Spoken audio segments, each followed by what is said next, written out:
Welcome to Bad Dice, the UK's first Warhammer Fantasy Battle podcast. We bring you news, reviews and updates from all around the UK tournament scene.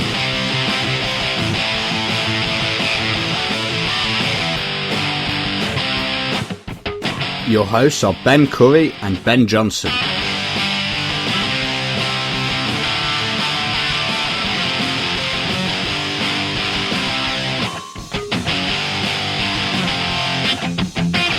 We hope you enjoy the show, and if you do, be sure to let us know. You can contact us on thebens@baddice.co.uk or leave a positive review on iTunes.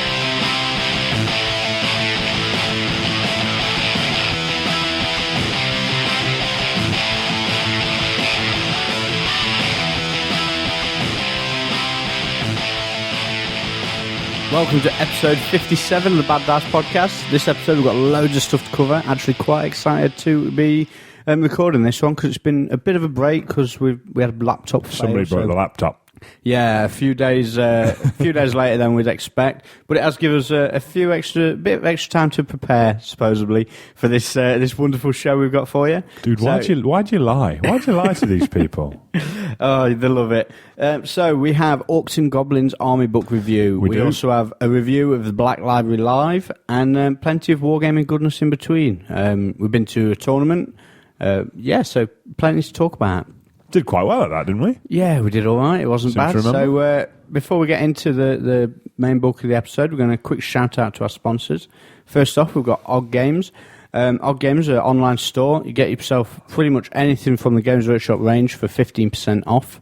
They sell a wide variety of just general wargaming goodness. So can you buy a big spider from there? You can buy a big spider on there. It's Excellent. About £6 off, something like that. 30 quid you get him for, around about. It's 36 from GW. So yeah, check them out, oggames.co.uk. Next up, we've got Rankings HQ. Rankings HQ is a ranking site, pretty much as it says on the tin.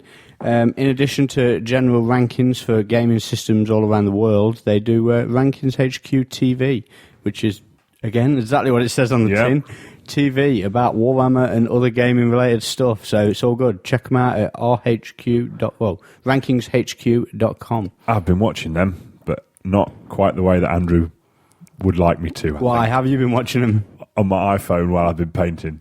So not so much watching as listening to them in the background. Not so much on HD, just it's running there. Yeah. And well, it's still good though. It's good to listen to. It's all about the hits. Well, yeah, absolutely. Yeah, it's. I've not checked out the latest few, but they've had a slew of them gone up this last week or so. Yeah. I've not had time to check them out yet, but there's plenty up there, so have a look, rankingshq.com. Next up, we have Unseen Lurker. Unseen Lurker magazine just came through the door last week, didn't it? Yes. And have we not spoke about this already? I'm pretty sure we've just spoke about this already, with a wonderful battle report in there. Or is this because we saw the preview of it? No, we spoke about it on the last episode. Basically, it's Unseen Lurker, for those that don't know. It's a gaming magazine. Mainly Warhammer focused, but again, they touch on all sorts of different wargaming goodness. And it's going from strength to strength. Yeah, this edition been brilliant. If you were on the fence about buying one, get this one, and then you'll be convinced. Yeah, issue 7. Check it out online on unseenlurker.com. Mm-hmm. You can check out a quarter of the magazine, and you can also sign up for a subscription on there as well. Yeah. Okay, and last but not least, we have Battle Foam, protecting your army, or so the saying goes. Battle Foam have just released a new bag, haven't they? It's the Mantic Games deal. Yes. Basically, it's a custom bag for all the Mantic products.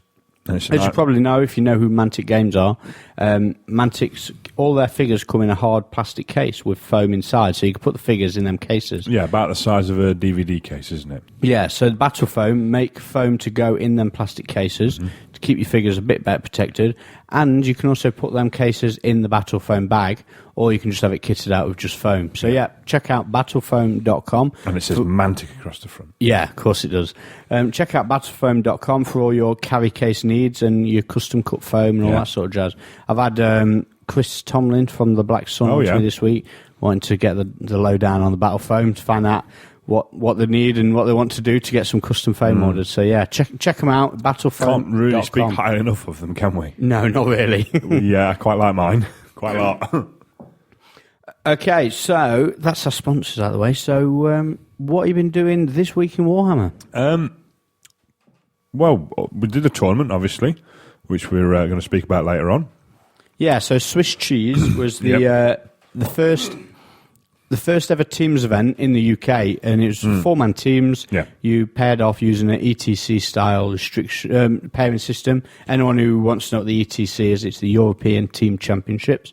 You can check them out, all about them, on warhammer.org.uk, or the forums are there, or just go to wh-etc.com. That's the ETC's website. Sure about that? 100%. Yep, check them out. Final answer? That's my final answer. Yes, it is. You can see the rules pack that was being used. Basically, the Swiss Cheese event used the ETC rules, scoring and all that, and a cut-down pairing system and team scoring system. And systematic line of sight, which I saw today, a really way of describing it. Go on then. 7th edition, but with layers. 7th edition with layers. Yeah. Yeah, it's about right. Which I think's a really good way of Sums describing it up, yeah. So yeah, you can see all the feedback from that event on warhammer.org as well. I'm not really going to go into too much on this show because we are going to record a bonus content episode in the Snake Eyes section straight after we've done this episode. So if you want to, by the time you've heard this, it'll be... We won, by the way. Yeah. Oh yeah, just we'll put that bit in. So yeah, Team Bad Dice, there's me, there was you, there was Adam Hall and Martin Moran. Yep. We managed to take away first place, quite chuffed at that, and we're going to gloat all about it in our Snake Eyes recording rather than fill up an episode all about it. It's not all about us. So what else have we been doing, Ben? As for playing, not a lot really. With the tournament in there, done quite a bit of painting. Quite a lot of painting, actually. Yeah, so you've been on it pretty much every night, haven't you, really? Yeah, not so much every night, but a fair bit of it. I've had some stuff for Martin to finish painting. Commissioned stuff, which has been sat around for quite some time. So what have you finished? Because you handed some over on Saturday, I finished 30 Corsairs for him, which... How did you find the Corsairs? Because you've been bitching about them while you've been base coating them. Yeah, I found them really hard to get into, to be honest. I think the fact that there's 30 of the bastards doesn't help. But yeah, I found them quite hard to get into. But once they're all base coated and inked, after that it was quite nice to paint. Good stuff. I enjoyed painting mine. Yeah, nice detail on them and whatnot. They were already stuck together, and I think some of the poses were a bit of a pain as well, because there's a lot of them where he's put the sort of the hand bow right next to the head and the hair, so you struggle to get in at it. Yeah. Do you know what I mean? And obviously because it's a commission, I'm trying to do a decent job on them, so you can't just sort of, it'll be fine. Can't just slap it on. You'll not see that. Can't just put them in the second rank. No. Oh, man, you haven't said that. Something about that. There's a good article in White Dwarf. In White Dwarf, we'll come to that in a bit, yeah.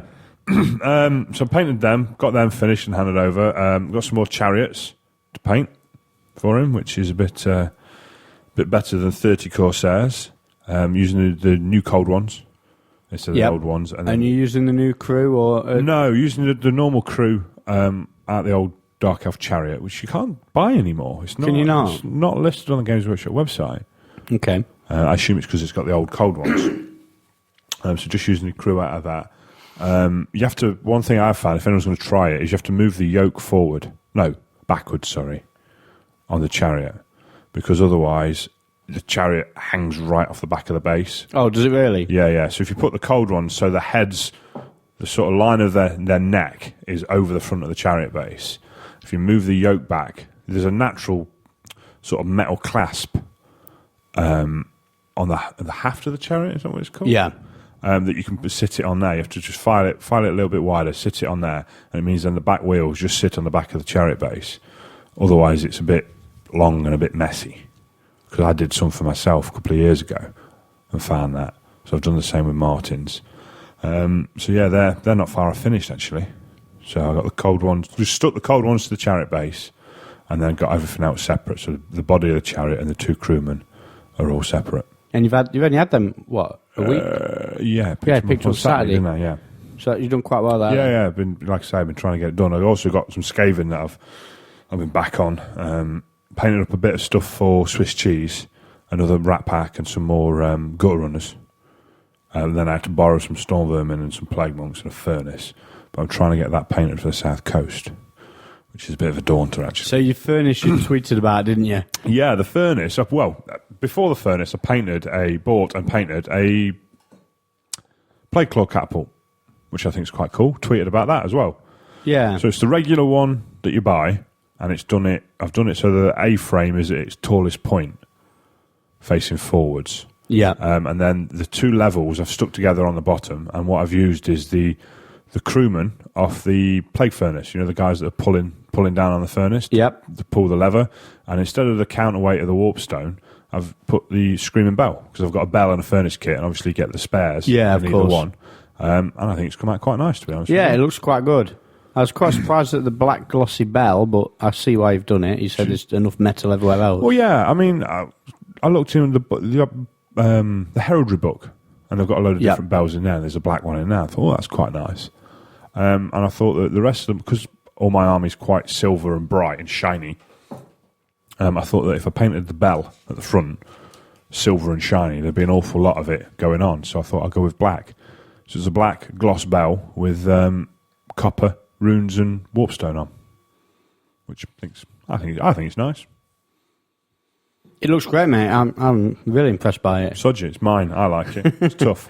Okay, so I've not really been doing much. Furnace. Onto the furnace. You just interrupted. Sorry, go on, yeah. Completely. So I painted that and then realised that to get in and paint it properly, it needs to be in more pieces. Because all that was separate when I painted this was the crewman. Oh, yeah, okay. Was stuck together. The firing arm was loose, so I could pivot it, so I could get in a bit better. And then when I come to stick the furnace together, I was like, I'm not going to be able to get to paint any of this. So it's all stuck on bases and flying stems, and it's come out in 16 pieces. 16 pieces? 16 pieces. Wow. Yeah, it's a bit ridiculous, but hopefully it'll look good when it's done. Got I'm sure 4 weeks for the South Coast. Yeah. You'll be fine. Well, I hope so. I've got that to paint. I've got 8 Plague Monks and a giant rat pack. I've got 30 Corsairs, and you've gone through hell painting 30 Corsairs over the last few weeks. Haven't new Corsairs painted? They are, but the old figures. The 3 Dark Elf armies ago. Oh, right. Good luck with that. Yeah. So, yeah, that's... I've got to get them done. As for painting for me, I bought the Ragnarok Spider. Ragnarok. Now then, listeners, there's a good story about this. Okay. Do you want to tell it, or shall I tell it? I'll tell it. Go on. So, we got invited to Black Library Live at the weekend.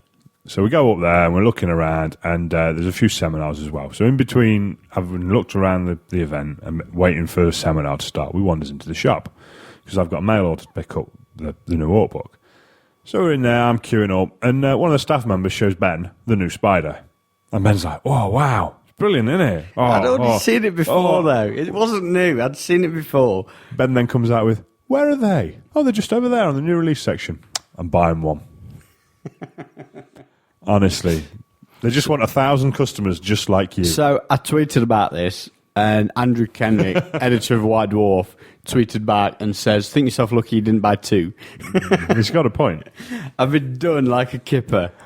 Well, I'm quite happy I bought it. What happened after you bought it? Oh, I nearly got done again by the Forge World. So while you're queuing for the till, they've got the cabinets alongside. If anyone who's been to Warhammer World will know, but for those who haven't, you sort of walk into the main gaming hall, and the shop's on the left-hand side at the end. You walk into the shop, it's like quite nice and open plan, and the till's in the right-hand corner. And along the wall where the till is, there's a load of cabinets, and they've got all the direct order only stuff, and some of the Forge World like latest releases and things like that. And they had the Empire special character dude who's just come out on the Demigriff. Yeah, the Demigriff. So it's like a griffin without wings, and he looks awesome. Yeah. And it's like, oh, how much is he, and what do you get? And apparently you get the griffin guy, the guy on the griffin, and the same guy on foot. Yeah. For like 45 quid. I thought it was 36, the same as the Spider, didn't Paul say? No, I thought it was like 45 quid. Oh. Which I didn't think was too bad, really. And I was very close to buying one. Yeah. Put it this way, if I hadn't bought the Spider, I'd have bought one, because obviously you only got so much money to spend. But I'm sure he says it was 36, same as the If Spider. he'd have said that, I'd have bought it. Maybe it did. Maybe I resisted, my willpower was good. These are not the droids you're looking for. Not the figures you want today.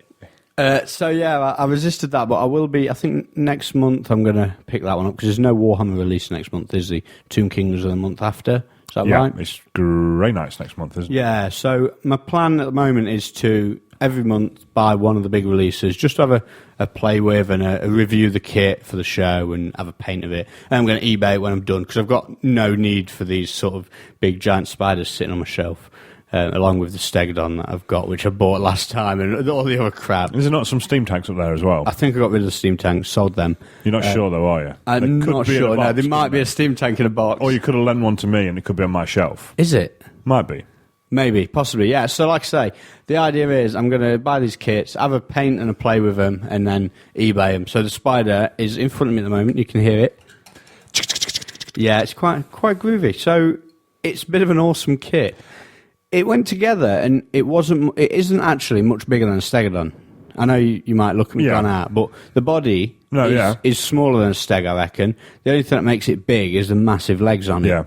The way it goes together is just fantastic. I mean, I didn't do the Abomination one, so I don't know how that was. But that's the same, mate. It just goes and fits. There's some horrific mould lines where, I mean, you can see the top of the carapace. Yeah. But I think that will mostly be covered by the howdah, so I'm not that fussed about that. So while you've been looking for bits of podcasting gear, I've been looking. Now, some of the legs look like they come in two parts, but then some look like they're... Right. So the leg you're holding now, and the leg here with the skull on are the two that touch the base, yeah? Right. So they're the ones that come one piece. Ah, okay. Now, these other two legs, or four, because they're pairs, these two pairs here, these two pairs here, come in three pieces. So there's a piece that attaches to the body, there's a joining piece, which is like the knee, and then there's this piece here, which is a single piece. Right. And you can't see, there's no mould lines. There's a bit. There is. There's a few. Because that's how I could tell that there were more than one bit. Yeah. But the way they've designed the kit, it's very, I mean, like the back carapace of like what you'd imagine would be the Stegodon head type bit, and it could be straight off the Stegodon, it's the same shape and everything.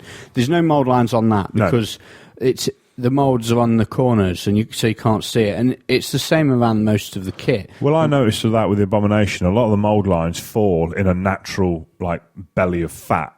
Yeah. Do you know what I mean? And they've done a really good job of hiding them. So, I mean, I stuck that together on Saturday evening, I think it might be. Yeah, Saturday evening, I came home, I stuck together. I did a Twitter guide of sticking the spider together.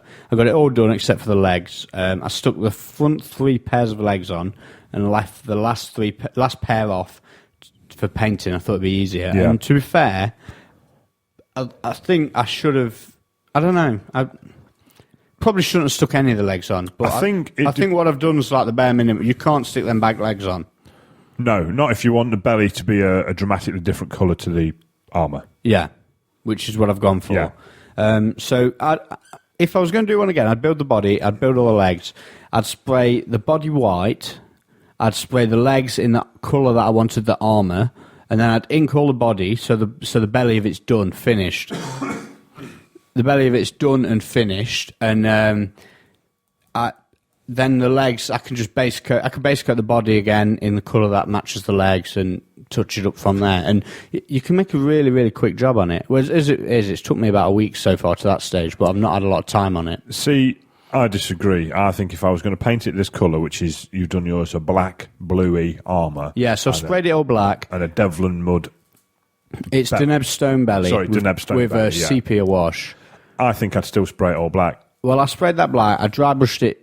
I give it a couple of different shades of Hawk turquoise mixed with black. Yeah. And then the sharp highlights on the corners is just pure Hawk turquoise. And a bit of the stippling effect, sort of lining effect on the edges of the carapace is Hawk turquoise pure.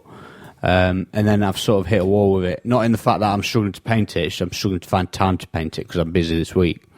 I think it's going to come down, the way you build it's going to come down to how well you want to paint it. I think if you want to paint it, really, really well, then I think, like you say, you're probably right, put no legs on it at all. But then I'd be interested to see that once it's painted and it's stuck on the base, how much of the actual underbelly you can see. Bear in mind, the base of it is 100 mil wide. Yeah. Do you know what I mean? So I wonder how much you can get away with if you're just doing a sort of quick job on it. Yeah, how much you need to paint. If you know what I mean, yeah.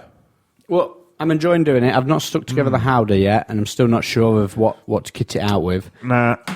I just knocked me. Oh, no. Smashing your play cook, Claw Catapult. Oh, Catapult fell off its base.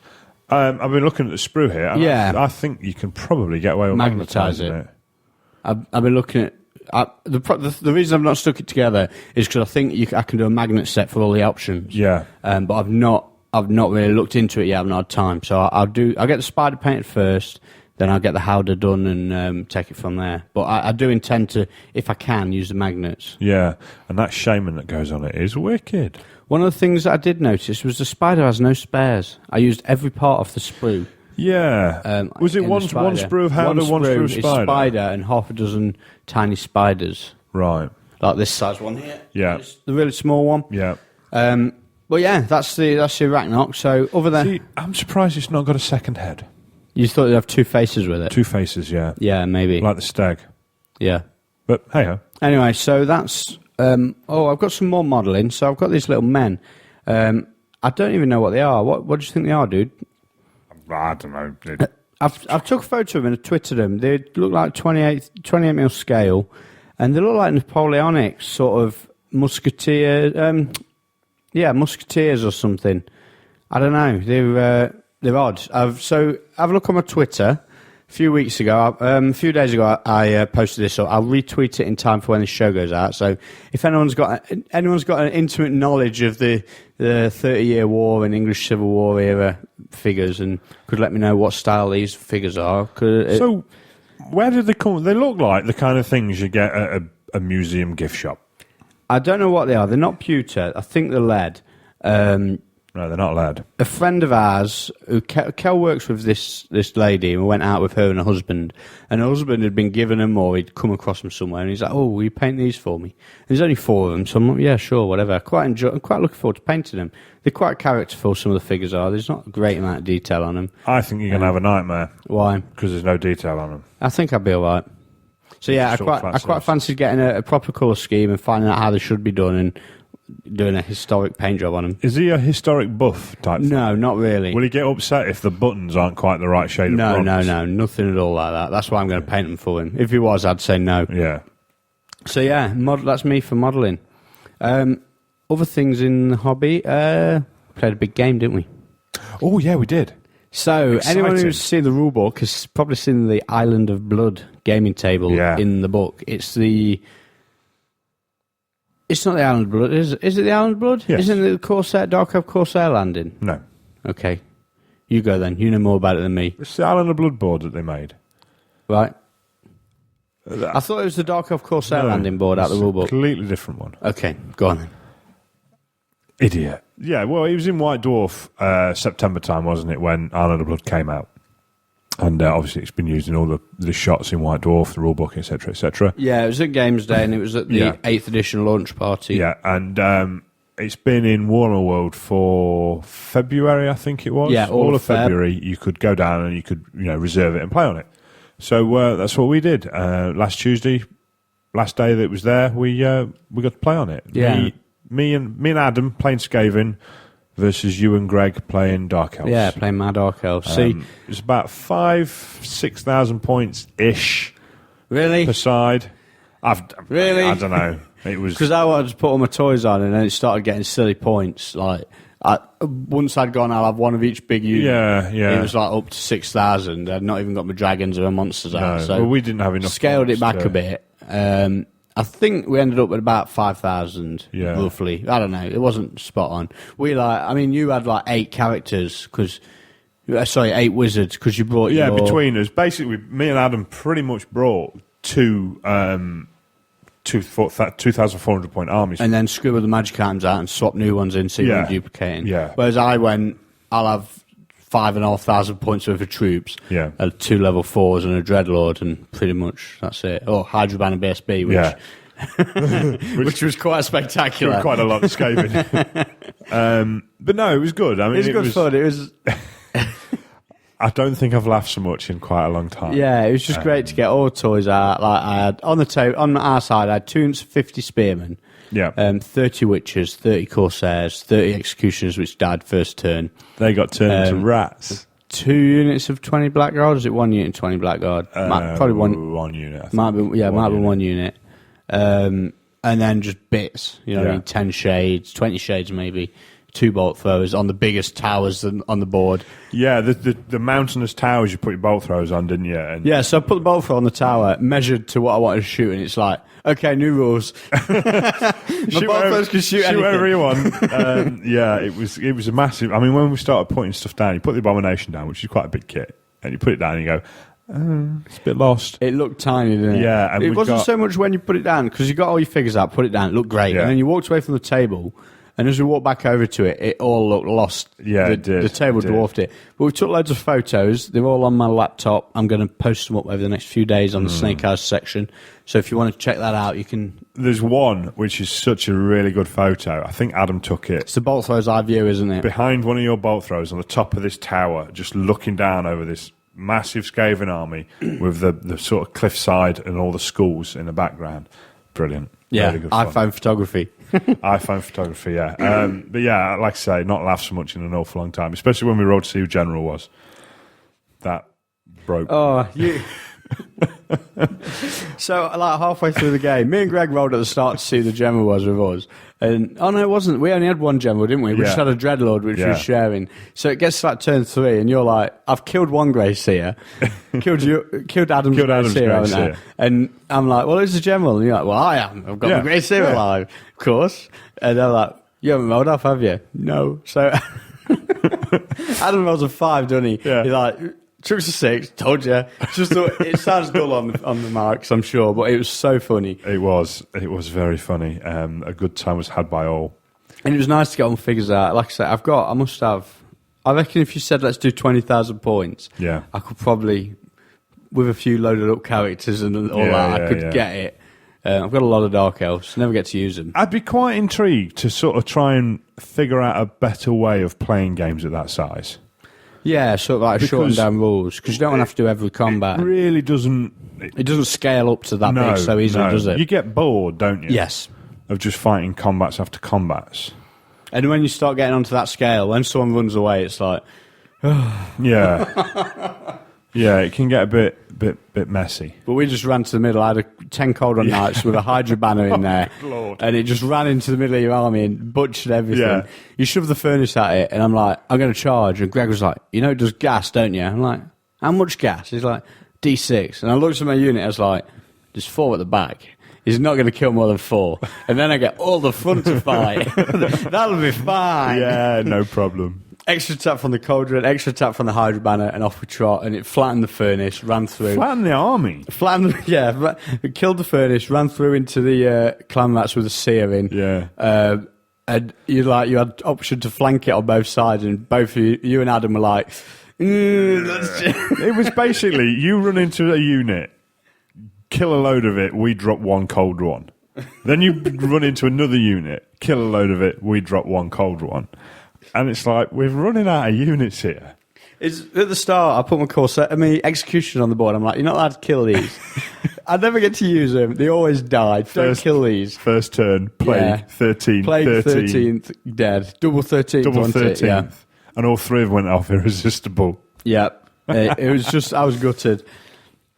But yeah, it was a good game. I had a lot of fun. Yeah. It took ages to put everything away afterwards, but that's always the case. Yeah, but it was worth it. It really was. Such good fun. So yeah, that was. I think that's about it for what I've done over the last fortnight in gaming. We're going to take a short break, and when we come back, we're going to talk about Black Library Live. RHQ TV, a videocast dedicated to gaming enthusiasts. Catch the latest tabletop gaming products, get painting and modelling tips from industry experts, watch interviews with leading industry personalities, and in full high-definition video. RHQ TV is for you. More than 100 minutes of high-definition video every month. News, interviews, tournament reports, and product reviews. Warhammer 40k and Fantasy, Flames of War, War Machine, and Hordes, and more. www.rankingshq.com. RHQ TV. Game on.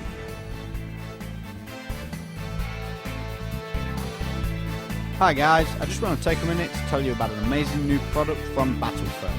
It's the brand new Battlefoam Warhammer Fantasy trays. Battlefoam have recently released 40 of these trays, pre-cut to suit any of your fantasy army needs.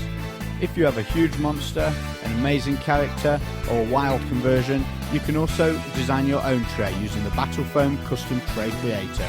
You can get a unique custom tray to suit your unique custom army. Battle Foam also make a revolutionary range of bags called the Pack System. These bags are designed to carry your army in total safety no matter how big or small. There'll be a bag designed for exactly what you want. No matter what it is you need transporting, you can find the foam and bag to do it at battlefoam.com.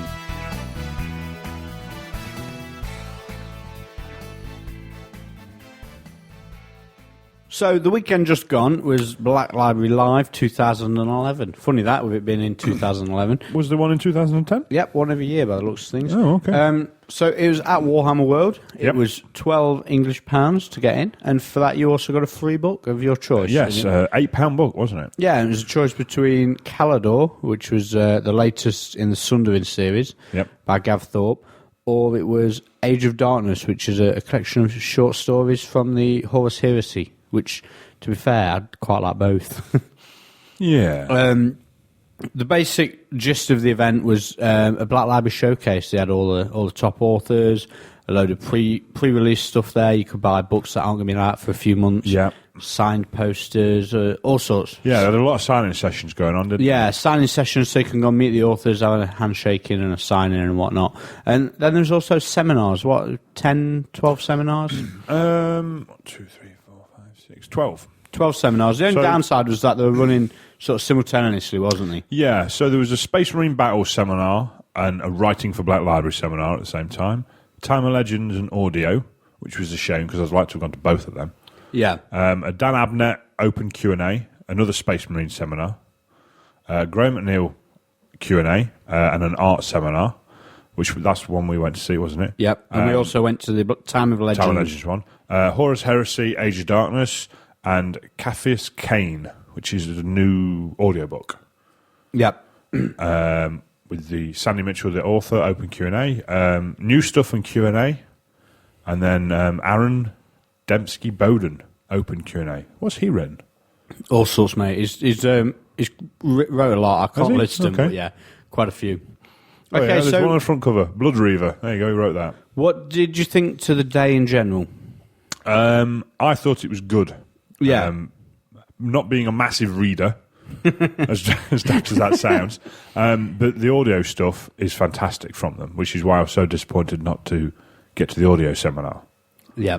But I have read a lot of the Time of Legends stuff, which is... Well, maybe we missed a trick. Maybe I should have gone one. yeah, you should have maybe, gone the other. maybe. But still, the Time of Legends was quite good. Yeah. Quite funny. So I thought I walked in and it was pretty much what I was kind of expecting, which Yeah. was the Warhammer World Hall kitted out with all the trade stands for the Yeah. Black Library stuff. So there's all the new books you can find. A load of the old, really, really old books. Yeah. I had an old Conrad. Yeah. Like an original for £5. And I stood there with my hands in my pockets going... Not wanted to buy it all. If I took my hands out of my pockets, I'd buy it all. Yeah. There was obviously all the Black Library staff were there, and Yep. they're all nice people. You know what I mean? Yeah. Not just the authors, just the staff in general. All ever so helpful. Ask questions. They're going to bend over backwards to find the right answers for you. It's just getting to see another side of Games Workshop that you don't normally get to Exactly. see. Yeah. I really enjoyed it. Big shout out has to go to Vincent, who Yes. invited us over and looked after us during the day. It was We got a nice pass that said Bad Dice Press on it, it was really which good. is now pinned on my pinboard. Yep, same here. Yeah. So yeah, I had a fantastic time. Now the seminars, some interesting stuff came up in the one we were in, wasn't it? The Time of The Legends. Time of Legends one. So a bit of an exclusive, I think. They announced that the next series of Time of Legends books, because obviously the first series, is it not on the website? probably yeah, the first series of 3 was Nagash, Nagash, Sundarin, Malekith, and Empire. Sigmar. Yeah. And they obviously they've done the trilogy. It's come to the end. So the next series is they've announced what it's going to be, and it's The Vampire Wars, the War of Vengeance, and the Black Plague. Black Plague? the Skaven. Yeah, Black Plague, that's right. So some interesting stuff. I'm looking forward to reading them. Yeah, I mean, when they said in the seminar that was it, and they just sort of whether they've done more than they've said, because obviously they don't want to or they're not allowed to, but they sort of said what the themes were going to be, and everyone was, well, is this character going to be in it? And you're going to do this, you're going to do that, and they're like, we either don't know or we can't tell you. Move on. Yeah, there's a lot of interest in that, wasn't there? Yeah, there was an awful lot of that. And it was good to hear. Obviously, the Graham McNeil was in there, Gav Thorpe, who we spoke to on the show, and Nick Kime, who we spoke to on the show. And it was good to hear him talking about how you tackle these sort of big, epic heroes of Warhammer, and how you go and write a novel about it. It's quite interesting. A series of novels, saying that they had quite a lot of freedom. That once they've done the sort of joining the dots, wasn't it? Of Sigmar's got to do this, then this, then this, then this, but the bits in between does whatever. Whatever they can create, which interesting. So yeah, I don't really think there's much more to talk about Black Library. I like the story about the axe. That did make me laugh. When Graham McNeil won what was the award? It was the Gemmell Award. Award for it wasn't Sigmar. It was the second one, which was Empire.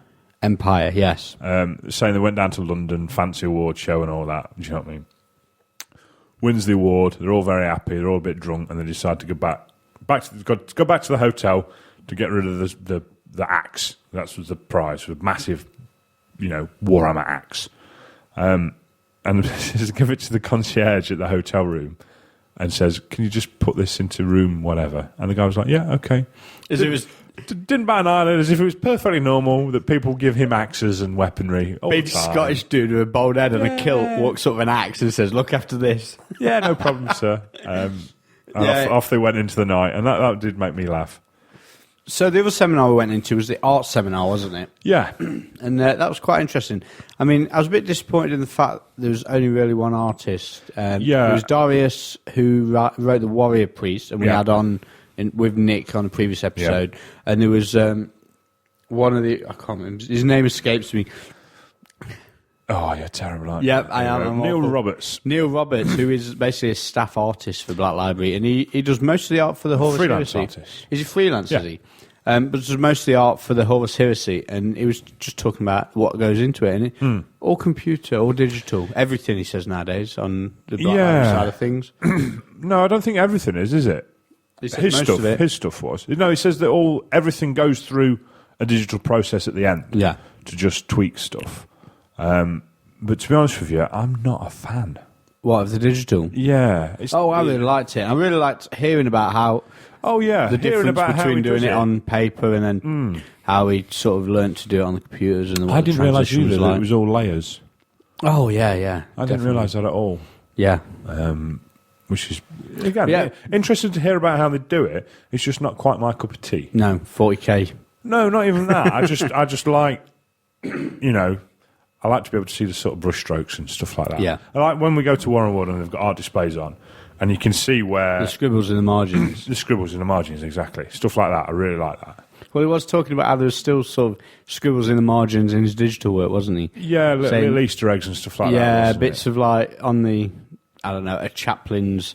Yeah, what was he was saying that these art pieces take about 3 or 4 weeks to do, wasn't he? And he says when you're doing a different layer and all it is scroll work on a chaplain.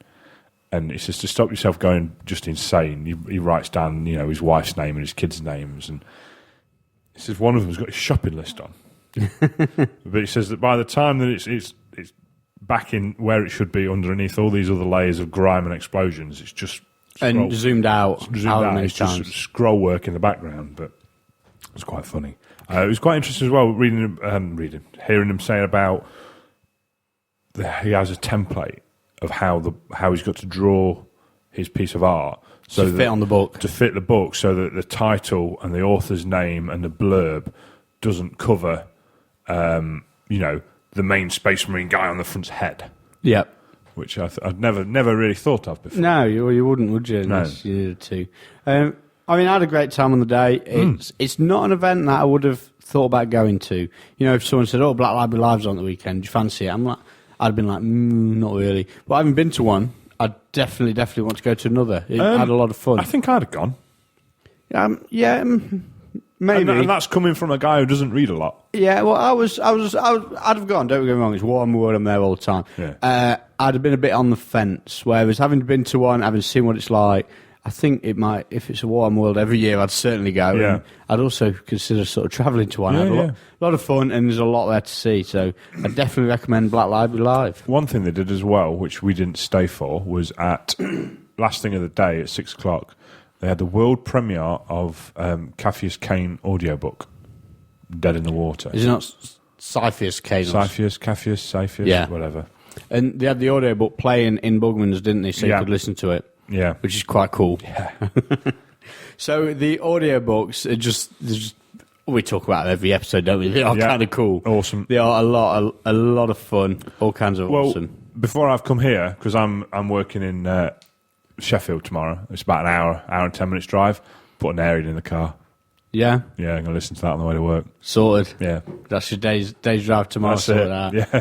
Okay, so yeah, that's Black Library Live. We had a lot of fun. Check them out. I'm not sure where the next one is. I imagine it's the same time next year.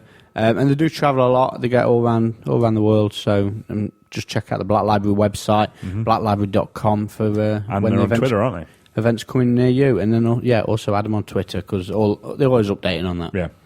Okay, so we're going to have another short break, and then when we come back, we're going to talk about the Orcs and Goblin book. Once upon a time, there was a guy named Oggy. Oggy loved nothing more than to go to a Warhammer tournament on a Saturday afternoon.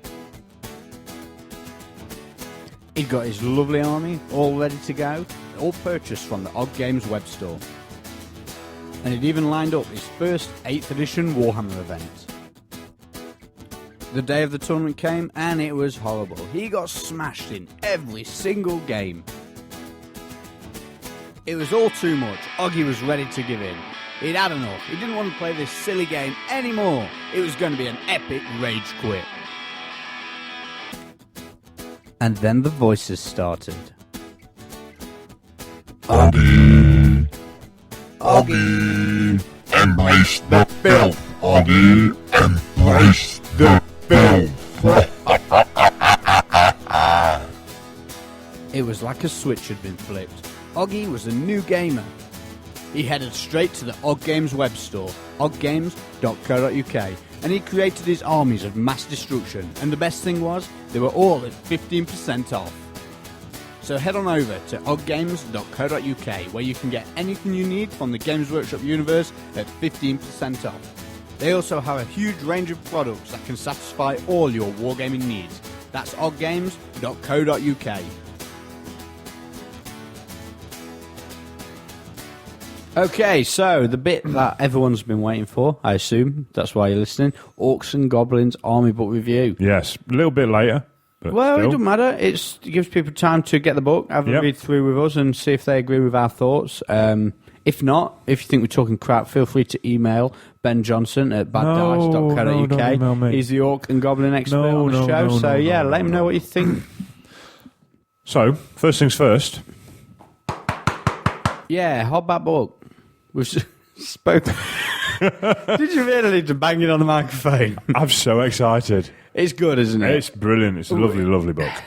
I don't see what the hate's all about. No, neither do I. But anyway, the People book's like to gorgeous. hate. We spoke about how gorgeous the book is on the last episode.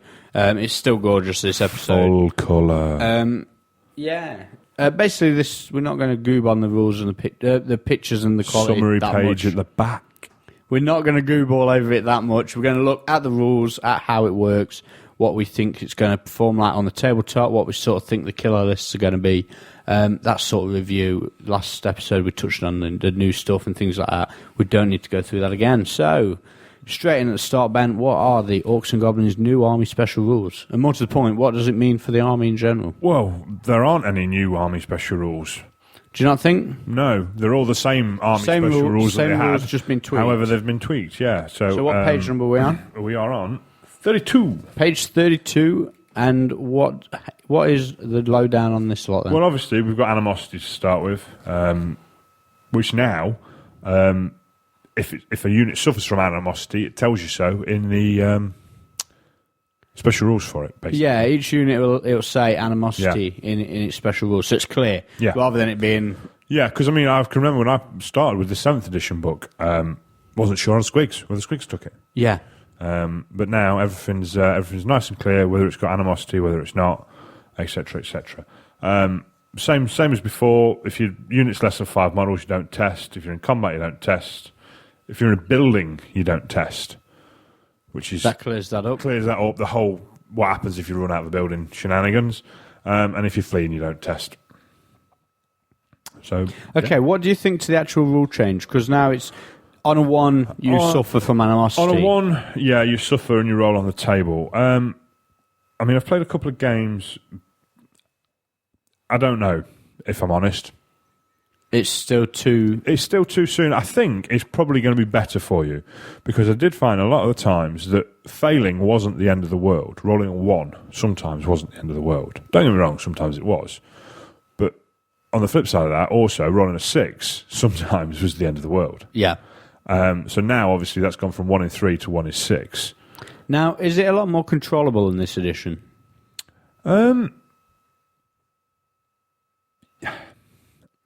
It is and it isn't. Do you know what I mean? You still can put Black Orcs in there to do their thing, but it's still going to fuck you. Well, no, that's the question. Can you build an army that doesn't suffer from animosity, and will it be a competitive army? I know in the last edition, your army was based around Yeah. as much as it can, it would all war, and it would suffer from animosity as little as possible. So, yeah, you've got the same thing again. If you put a Black Orc character in a unit, and you fail your test, it does D6 Strength 5 hits on the unit. However, one change with that now, though, is it doesn't cause panic. Okay, so that's Which better. is better, yeah. So, yeah, a couple of Black Orc characters in there, in your 2 big core units, if that's all you take, and then take the rest of stuff that doesn't take animosity tests. Okay, and what about Black Orcs in general? They don't suffer from animosity, They don't take do they? animosity So you could at have all, no. Black Orcs. Yeah. Okay, So, yeah, you could. You could in the old book. okay. Whether it be any good or not, I don't know. Fair enough. So the choppers, that's another change, isn't it? Yeah, choppers now is just, if you're an orc, you get +1 strength in the first round of combat. Yeah, whether you're carrying a magic weapon, whether you're on a boar, whatever, it doesn't matter. Yeah, whether you've got a great if you've got a great weapon, it's +3. If you've got the chopper rule, Yeah, you get the +1 strength, regardless of anything. So this is obviously a big boost, isn't it? I think so. Yeah, Yeah, it's huge. yeah, really, really good. Yeah, it's just good. Yeah. There's not a lot more to say about that, really. It's really good. The big uns thing is still, you can only still have 1 unit in an army, which, I don't know, don't see the point in that anymore. The 0-1s and everything else have gone. Yeah, I know. Why get rid of it on big uns? I could maybe understand if you could only have 1 unit of boy big uns, 1 unit of savage orc big uns, 1, do you know what I mean? But still, that's in there. The size matters has changed. Now orcs don't care about goblins, rather than it being, giants only took panic from giants, trolls only took from trolls and giants, la-di-da, la-di-dee. So now your giant can start running away from a snotling, which is a little odd. Yeah, it is a bit of a weird one, that one, especially when it was such a fun rule before, and it worked, and it was laid out well, and it was in the same sort of page size. It's not like they've had to shorten it to squeeze all the rules in. One thing that they have put in there, they've specified, is that anything being ridden by a goblin doesn't panic orcs either, including the big spider. So the big spider can run off, but because it's goblins on the back. Because goblins on the back, they don't know what they're doing. Okay. They're not bothered, which is nice. Fear elves, that's still in there. Elves cause fear in units of goblins and night goblins. Yeah, doesn't matter about Regardless of size the anymore. Yeah. Okay, so that's your army special rules in general. Now, moving on to the characters. So, I suppose we should actually talk about what happens if you roll a 1 on the animosity. sorry, go We on. never did get there. If you roll a 1, the unit inflicts D6 Strength 3 on the closest friendly unit within 12. If that unit suffers from animosity. Yep. So you can, again, build fire breaks in there. Yeah, of Do you know course. what I mean? If you've got your Black Orcs in between your 2 units of boys, they're not going to fight because they don't fight the Black Orcs because they're a bit frightened. Yeah. If you're in Horde, it's 2d6, which is nice. Yeah, it's quite tasty. And also, as well, that unit can't move in the movement phase. Can't cast spells or can't shoot. And if the unit that you attack hasn't taken an animosity test, it counts as rolling a 1 as well. Oh, that's a bit rough. Yeah, but I don't think you have to do it left to right anymore. No, you can choose. You didn't have to do it left to right before, did you? Yeah. Did you really? Yeah. No, you choose the order yourself. No. I'm sure it says you start at one side of the table and move across in the old book. Sure on that. Well, not anymore. You just choose. No, not anymore. You can do it whenever you want. So again, you can be a bit clever with that and see where you want to put it. On a 2 to 5, if it's possible to do so, the unit must charge against the closest enemy unit in the charging subphase. If you're unable to declare a charge, then you squabble. Same as the first one. Can't move, can't cast, can't shoot. Okay. Not the end of the world, that. No. Do you know what I mean? You won't be charging anyway with orcs normally. Yeah. And then if you're on 6, we'll show them. Now, this is the good one. This is going to win people games. Turn the unit around to face the nearest visible enemy. And make a move, not a march. Then make a full move, not a march, and then charge. Yeah. Yeah. That can be good because you can pivot and not. But then you've got to roll a 1, you've got to roll a 6. Yeah. And you've not got to do it with a unit of 10 bowmen at the back of the board. No. But I don't know. We'll see. Time will tell, I think. You need to play games with it and see if it's going to be better or worse. I think the fact that you can still build in some immunity to it, a lot of immunity to it. Yeah. In the fact that you put your Black Hawk characters in the units you don't want squabbling. You can put non-animosity causing units like your giant, your single trolls in between your 2 units because it always hits the nearest. Is that right? If it D6 and 3 on the closest friendly unit that has 5 or more models and is subject to animosity and is within 12. Right. Okay. So no, it ignores a fire break. You can't put a troll in between two goblin units. Because it will just pick the nearest unit that is 5 or more and is subject to animosity and is within 12. So you'd have to be out of 12, so that won't work. But it does mean, if you've got a horde of Black Hawks, you know what I mean? It's 12 inches wide anyway by the time you've got 10 wide. And an inch either side, yeah. Yeah, so it's not going to bother that. And also the important units that you absolutely have to make move, you have a Black Hawk in there, you roll their animosity first. Yeah. Because if you've already took your animosity test, you then don't squabble when someone hits you. Okay, so moving on to the characters. So your Lord choices. What's changed in the Lords? Special characters, is there any new ones? There are 2 new ones, I think. Okay, so one of them is... They're both heroes, both goblins, I think. Yeah, here we go.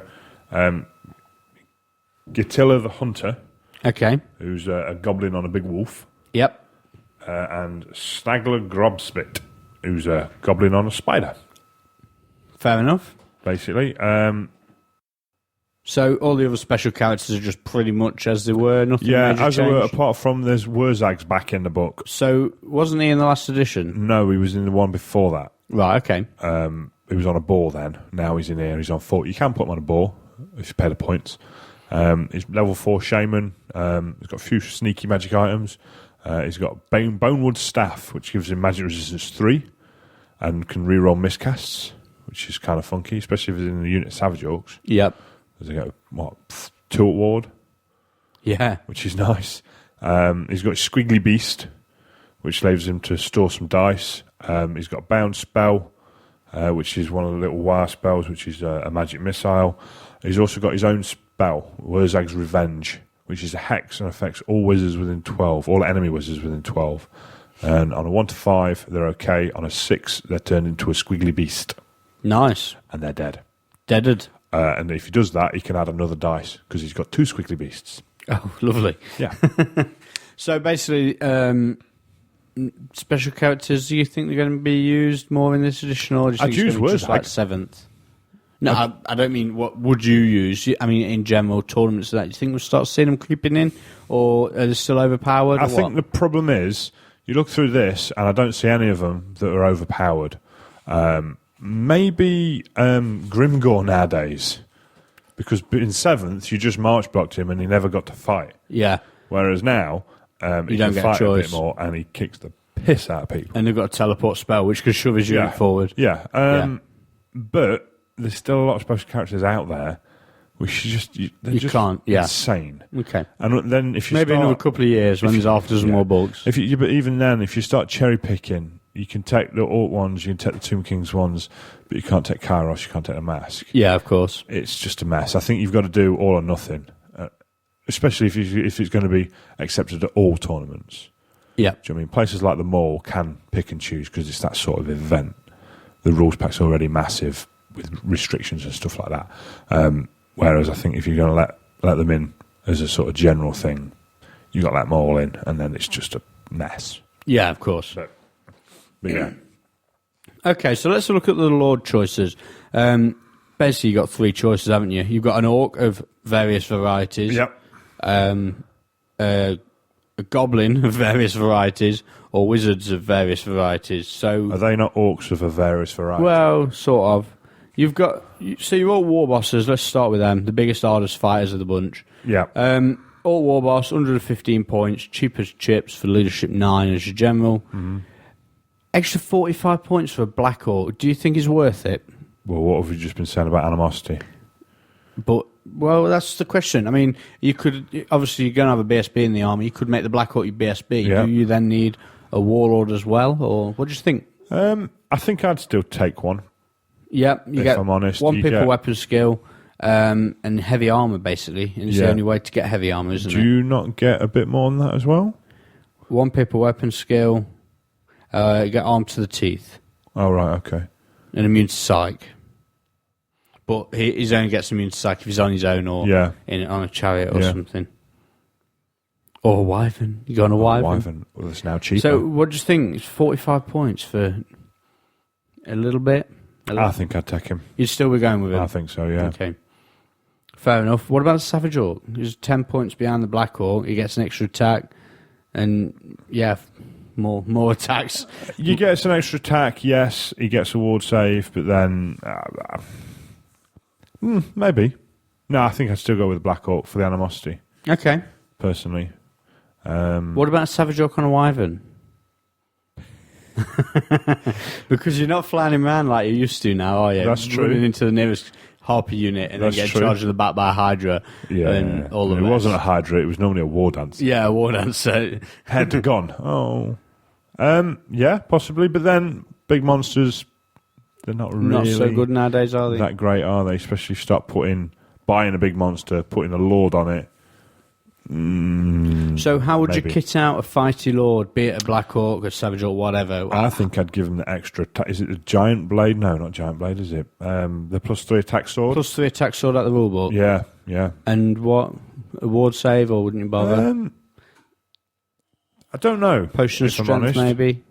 This is probably a bit overkill, isn't it? Yeah, more than likely. Do you know what I mean? Strength 8 already. The +3 attack sword combined with the chopper rule is quite good. It makes them strength 6 in Yeah. the first round, and 7 attacks. Yeah. 8 if you're a Savage Orc. Yeah. It's quite good. And you can get a potion of foolhardiness for an extra attack on Extra attack on charge for charge. one turn. So yeah, it's Savage Orc with 9 attacks. Oh, yeah, you can start bellowing out the attacks. What do you think to the what's the sword? The always strike first sword. So you're looking at a Savage Yeah. Orc with always strikes first. So he's got 5 attacks, striking first, re-rolling against anything initiative 4 or less, and also you can go for the potion of initiative. Is it not 3 or less? Do you Initiative not have to 4 equal, and you get Oh, to is it re-roll. equal? And you can get your potion of initiative for a 1-use re-roll. Yeah. It makes your initiative 10, so you're striking first and re-rolling against anything. 5 attacks again. I don't know. Is that It's not bad. something? Is 5 attacks with a re-roll better than 9 7 attacks? attacks. Well, it'd be 9 9 attacks. attacks because he's Savage Yeah. Orc. But I think it is, isn't it? No, it's 8 attacks, isn't it? 9 if you have your +1 potion. Potion of Can you drink foolhardiness. more than one potion? No, because they're both the same. They're both I can't remember if they're both talisman or both enchanted. But the two that I'm thinking of, one gives you extra attack, One gives you gives you- devastating charge, and the other Yeah. one gives you initiative 10 for the turn. So you'd Well, want... +3 initiative, sorry. +3 initiative. Makes them initiative 7. It's not Yeah. sniffed at, is There's, it? there's nothing. There's a bloodthirster and Yeah. a keeper secrets. Assassins. Yeah, not a lot. No. Yeah? I've not thought of that. Some good combos, isn't there? Yeah, there is, isn't there? Again, and no matter what you give them, they're all getting +1 strength in the first round. Yeah. So do you think a Lord is going to be in every army? Unless, obviously, you're running a Spider with a Wizard on. Do you think a Lord and a level 4 is sort of the staple? It's or definitely do you think doable you can run without a nowadays. Lord? I think you could probably get away with it, given that everything now gets the reroll. Yeah. The BSB. +1 leadership banner on the Plus BSB. one leadership banner, yeah. So it's you're not looking at- it's not as bad as it used to be. No. You know, that need for, I mean, when I was using them with the Wyvern, I used to fly around and you'd be, oh, leadership 8, oh, I'm okay, great. Whereas now, leadership 8, yeah, twice, yeah, sword. It's fine. Yep. So, yeah, you could get away with it. Okay, so Goblin War Bosses. I mean, you a lot of points to be spent on a guy. 65 points for Goblin War Boss. Why? I can't see past the Great Cave Squig. No. You know what I mean? He's Can the War Boss go on a Great Cave Squig? actually, looking at that now, it's a No, hero, it's a isn't hero. it? Night War- Goblin War Boss, Great Cave Squig, Oh, maybe then. 40 points. 3d6 random move. Yeah. It can go in the Squig Hopper unit. Yes. Should we talk about a sneaky trick? Oh, secret. So we were looking at the Squig Hopper rules, and Yes. the rules for random movement say you always go 3d6, whether you're charging, fleeing, whatever you're doing, whatever you're doing, 3d6. So our plan was a Squig Hopper horde with 2 Great Cave Squigs in there. So when you run in, you get 1,000,000 attacks from your Squigs, and if you do lose combat and you end up running away, you chuck in 3d6 with a reroll for your Great Cave Squig. So you should be getting away as well. You should be getting away from anything. Yeah, 3d6 with a reroll. Yeah, fine. because it's random movement, you're not picking the highest or anything like that. It's just 3d6. And now that you don't get your points unless you wipe the whole unit out, it's a solid because unit, isn't it? as daft as it sounds, again, if it doesn't rally, you can re-roll the flee distance. Yeah. So if you bounce off the board, oh, hang on, I'll re-roll that. Give myself another go. So it's quite a unit. I'm thinking 40 Squig Hoppers plus 2 of these Great Cave Squigs. Death Star it up. Out of interest, how many points, how many pounds are Squig Hoppers? I don't know. Yeah, it's just Theory Hammer. Yeah, you love it. That could be the problem. Okay, so you don't rate the goblins as your generals then, I can't see unless it's in a theme army. unless it's in a theme. I can't see the point. I can't see why you'd pay the points for a goblin over an orc.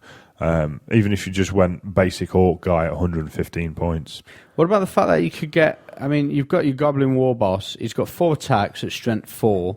You can give him a great weapon, so he's strength 6, or a spear, more like it, so he's strength 5. Stick him on a cheap chariot, and it's just, you know what I mean? It's like 120 points.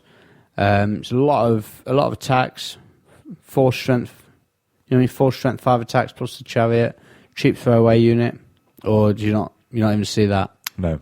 No. Okay. Not when everything's steadfast. Okay, moving on to the shamans then. Orc Great Shaman, or a Night Goblin Great Shaman, or a Goblin Great Shaman, but I'm not sure why you'd take a Goblin Great Shaman. No.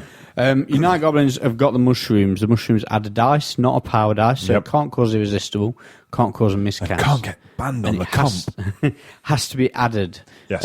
regardless. I think I can't see. Obviously, you could go for a normal goblin to go on the goblin lore without taking the risks with the magic mushrooms, because you've got to add it. You could have it ruining you when you're rolling the ones for your mushrooms. It's stopping the spell from working. See, I don't think it does stop the spell from It working. only stops it on a 4+, doesn't Yeah. it? See, I Or was on having 1, 2, or 3. I was having this discussion with With somebody. Who? Somebody? Yeah. About certain stuff for comps and what it means to it, and how it should be defined. This extra thing, extra dice, and he was saying it's similar to the slan with the extra dice. And I says, well, it kind of is, but there's a downside to it. Do you know what I mean? Your spells can fail. You can take wounds, so it's not quite the same. No. So how does it work? You have to use it. It's not counted as a power dice. So you roll it, and if you roll a 1, you roll a gain. On a roll of a 4+, nothing else happens. But on a roll of 1 to 3, the mushroom was poisonous, and the shaman suffers a wound with no armor saves. Finally, unless the spell was cast with irresistible force, the spell automatically fails. Now, there's some question about that because it's full stop and then finally, unless it was cast with irresistible force, the spell automatically fails. Which... So is that on a 4+, or...? I don't know. What page is that on? That is on page 43. Quick flick to the rule There's a book. cat that Professionally. won't stay off the table. Okay, so yeah, that is open for interpretation, isn't it? As Yeah. to whether it only fails on a 1, 2, or 3, Yeah. or... Yeah, okay. But would you still go for the Night Goblin every time, or would it be a case of play it, see how you get on, and... I think you'd go for it every time. 1 in 6 to get, of a spell failing, or you get an extra dice. Yeah. I think I know what I'd take. Fair enough. Go for the... What would you be going for the Goblin Law, or do you like the Orcs Law? I like them both. Yeah? If I'm honest, I think I'd be going Goblin... a level 4 of some description, and then maybe even 2 level 2s. Or 2 level 4s, and not... Or you could go 2 level 4s nowadays. It depends what kind of arcane stuff you want to take. See, you could easily get... so the Orc level 4 is 165... so it's that's 200 points for Orc level 4. Yeah. The Goblin level 4 is just a shade less, isn't it? Is it 10 points less? Something like that, yeah. 20 points less. So that's 380. Yeah. Plus So toys. you could get 2 level 4s and a Warlord for your Yeah, leadership. but you'd have no toys anyway. Yeah, but you might not need it. Leadership 10 in your army Yeah. for with your +1 leadership. 2 level 4s, a lot of magic. I think, again, having read Twitter since the book's come out, there's a lot of people trying to write lists. And it's just a struggle there's to so write a killer many list. combinations. Yeah. As for the spells, again, I think both laws are good. I think both laws are really good, to be honest with you. The 2 attributes are nice. The Big War, which is the Orc magic, for every Orc unit that's fighting in combat, all the spells get +1 strength. So anything that uses a strength value gets +1 strength.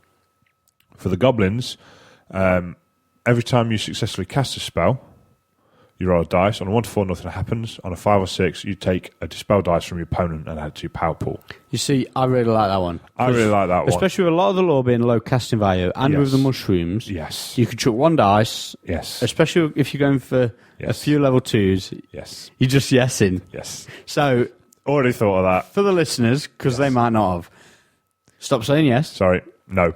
Yeah, Okay, so the idea is you chuck 1 dice, you add your mushroom, you get your low spells off, Yep. and then your opponent's stuck with having to decide between letting that spell off and risking having a dispel dice sucked up and turned into a power dice, or stopping that spell using the dice while they've got them. Yeah.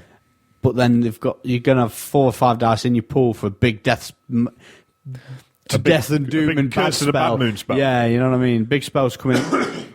Yeah. Spells coming later. You're stuck between a rock and a hard place. I think an Orc level 4 and 2 or 3 Goblin level 2s could be quite tasty. Because then if you do mess up and you roll a 1, You've got another one to, yeah. yeah. I'm saying, yeah. Because if you roll a 1 or a 2 on your first dice, it fails regardless of the mushroom. Because No. does it Because not? I don't think you does it add. say that? I think you have to just roll it. Because it's not power dice. Oh, that's a good point. Yeah. Does it say... how does natural that- power, natural roll. Yeah, but With is a it 1 or natural 2. roll of power dice, or is it natural roll? Natural roll. That's the problem. So it doesn't. Things like the dagger aren't really cleared. Oh, no. Each time you attempt to cast a spell after the casting dice have been rolled, Yeah, so if you've just rolled 1 dice and you've got a 1 or a 2, it fails. you can't. Yeah, you fail. So yeah, But then would you still have to roll to see if you took a wound? yes, I'd probably say so. Must eat a magic mushroom. After the power dice have been rolled, a Night Goblin Shaman must eat a magic mushroom. This adds D6 to the casting result. This adds D6 to the casting result. Yeah, but if it's already It's failed, already automatically failed. so it's one that probably needs an FAQ to clear up. I don't know, What's the first one? possibly. So anyway, that's the Lord choices. Again, nothing really stands out as being must-have, but No. a lot of it is quite nice and you'd still use. I think the only thing, Goblin War Boss, Night Goblin War Boss, there's situational, maybe a fun combo. There's a lot of fun combos in there. the goblins are going to be, there's some golden stuff you can have, like you say, 105 points for a goblin on a great cave squig with some armor and a weapon. And it's quite nice combo, isn't it? It's not bad, is it? You could just have the world of random move throughout that army. Yeah, you could. There's a lot of random moving stuff. Okay, so moving on to the hero slots. Pretty much the same as the Lord choices, but a bit of a notch down, really, aren't they? Yeah. So let's start with the shamans again, because we're sort of on the shamans with the level 4s. Mm-hmm. Now, what I found with level 2s in other armies is they go a long way to guaranteeing you get in all your spells, because you can have a level 4, chuck a cheap level 2 in, you roll first, you guarantee what spells your level 4 gets. So is this going to be the sort of combos you're seeing with the orcs, do you think? Or do you think multiple level 2s are viable with the orcs? I don't know. I mean, the way I've always looked at it is it depends on what your signature spells are, because that's the only spell you're certainly going to get. Do you know what I mean? That's why, I like fire. Because you get a fireball and it's awesome. Yeah. It's the multi-purpose spell, isn't it? And you're always going to get that no matter what. Yeah. So I suppose it depends on that. I mean, the Orcs one is cast on a 7, direct damage, 4d6 inch line in the forward arc. Every model under it takes a strength 4. You can extend it to 8d6 on a 10, and it's still a strength 4. But bear in mind, if you've got people fighting, it's strength 5. Okay. So that's not awful. Maybe not brilliant. The Goblin one is Sneaky Stabbing, which is an augment with a range of 12. The target unit's close combat attacks have armor piercing to the start of the next magic phase. Can you slam it up? In addition, to the start of the caster's next magic phase, members of the unit can reroll failed rolls to hit and to wound when attacking enemies in a flank or rear. Nice. So it's not blasty, it's not killy, but could be handy. Armor piercing, strength 7 Black Orcs. Yes, please. With a flaming banner. Yeah. Shazam. That's it. So when you, like I said before, when you're looking at your laws and your tactics as a whole, and you try and decide what sort of spells you want, is there any that really stand out? I mean, there's the headbutt spell, isn't there? Headbutt is horrid. It's just horrid. Okay, why? Direct damage, range of 4d6, cast on a 9. One enemy wizard within range takes a strength 4 hit with no armor saves, doing multiple d3 wounds. Only on wizards? Only on wizards. But everyone has wizards. Mr. Vampire. Bing. Yep. And again, if you've got orcs in combat, it's strength 5. Can you extend the range? You can extend the range to 8d6 on a 12. And 8d6 just goes for miles. What does 8d6 do on average? 10, About 20? 30. No, it's not, is it? Yeah. It's 27. About 30. Mate, if you're a vampire, you've got to stop it. Yeah, of course. You can't let that go. Can't let Vampire Lord get hit with a D3 wounding spell. Anything. Yeah. Especially when it's no armor saves. No, of course not. Now, is that on the orc? That's on the big Y, on the orc. Okay. So you can't get that twice. No. Whereas you can with some of the goblin stuff, because you can take a shaman on a giant spider and make him Lawmaster. Make him Lawmaster with a spider shrine. So then you can take another level 4 maybe, and double up your little war. 2 bad moons. Yeah. Bad moon, I mean, really bad moon. There's Headbutt, which I think is just a brilliant spell, and there's Itchy Nuisance, which is on the little wire, which again is a great spell. It's a hex, range of 24, cast on an 8, and the unit reduces its movement and initiative by d6. That is impressive. Yep. I think it's one, especially when comboed up with the Curse of the Bad Moon. Yep. It's really, really good. And also, if it's random move, they lose d3, d6 down to minimum of 1. So an abomination, if you roll one on your d3, it's down to minimum and of 2. And it's the only thing in the game that slows an abomination, isn't it? Only thing that I can think of that slows random move. Yeah. Yeah. It's quite tasty. Yeah, very cool. It's certainly one of the standout spells in the decks. Well, for me. I think the goblin. There's a few. There's the gift of the spider god, which gives everyone poison. Is it not a magic banner that does that as well? Yeah. So your gift of the spider god gives you double poison, like 40 goblin bowmen wounding everything on 5s. Yeah, yeah, that's quite tasty. It's not bad, is it? Gork will fix it, which is again as it was before. But it's slightly different. The target unit must reroll 6s. So any hits, wounds, and armor saves that are 6s, you got to reroll. It's not quite as good as it was because it used to be 1s, didn't it? Turned 6s into 1s, didn't it? Yeah. And then you've got Curse of the Bad Moon, which is a vortex and goes 4d6. And then if you cast it on a small one, on a 15, it's a random characteristic. 1-2 strength, 3-4 toughness, 5-6 initiative. If you cast it on the big one, you get to pick and use a big template. Yeah. I think it's quite tasty. So run us through the orc spells. The orc spells, you've got the signature we always said. We've got Brainbuster, which is direct damage, 1 model. The Shaman has the sniper rule, so you can pick people out, and it's strength 5. And you can extend the range to 36 on a 9. So if you've got orcs fighting in combat, it's strength 6.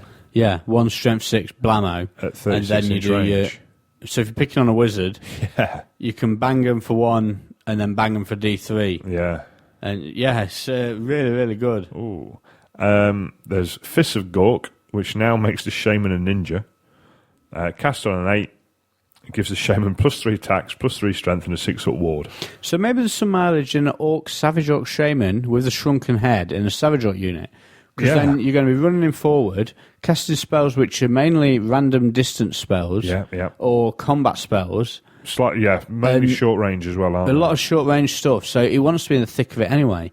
So Savage Orc Shaman, he's got a ward save, you give him magic resistance as well, maybe in the unit. So he's got protection against death magic. Quite a tasty combo.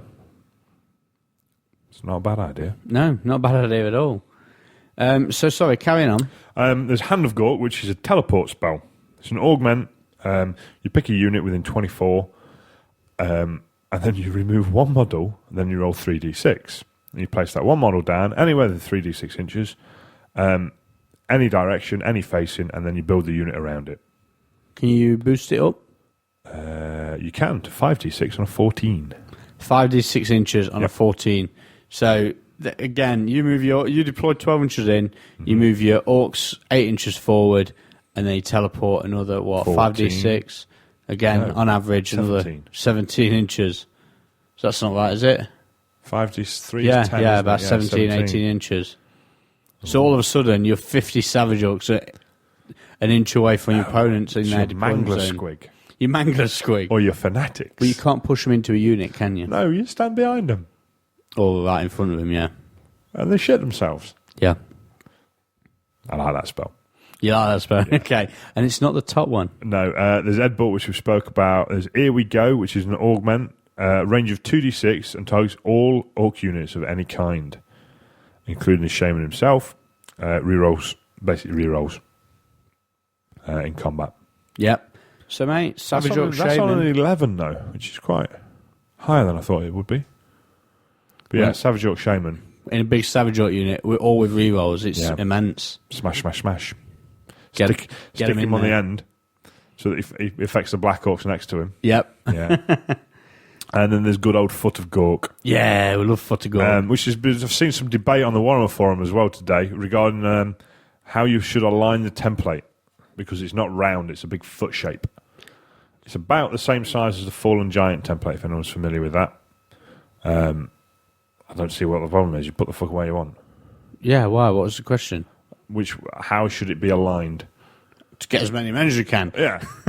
Or as few if it's on your own unit. Yeah, put it where you want. It's a direct damage spell. Place the Foot of Gork template with anywhere within 36. So there you go. Anywhere within 36. Do what you want, as long as it's within 36. Then it scatters D6, maintaining the same facing. All models touched by the templates take a strength 6, doing multiple wounds D3. That's cast on a 15. You can also boost it to an 18, which works as it does normally, and then you roll on the table. And the table's got better. On a 1, your opponent gets to stomp on one of your units, and then it wanders off. On a 2 to 3, he gets bored and wanders away.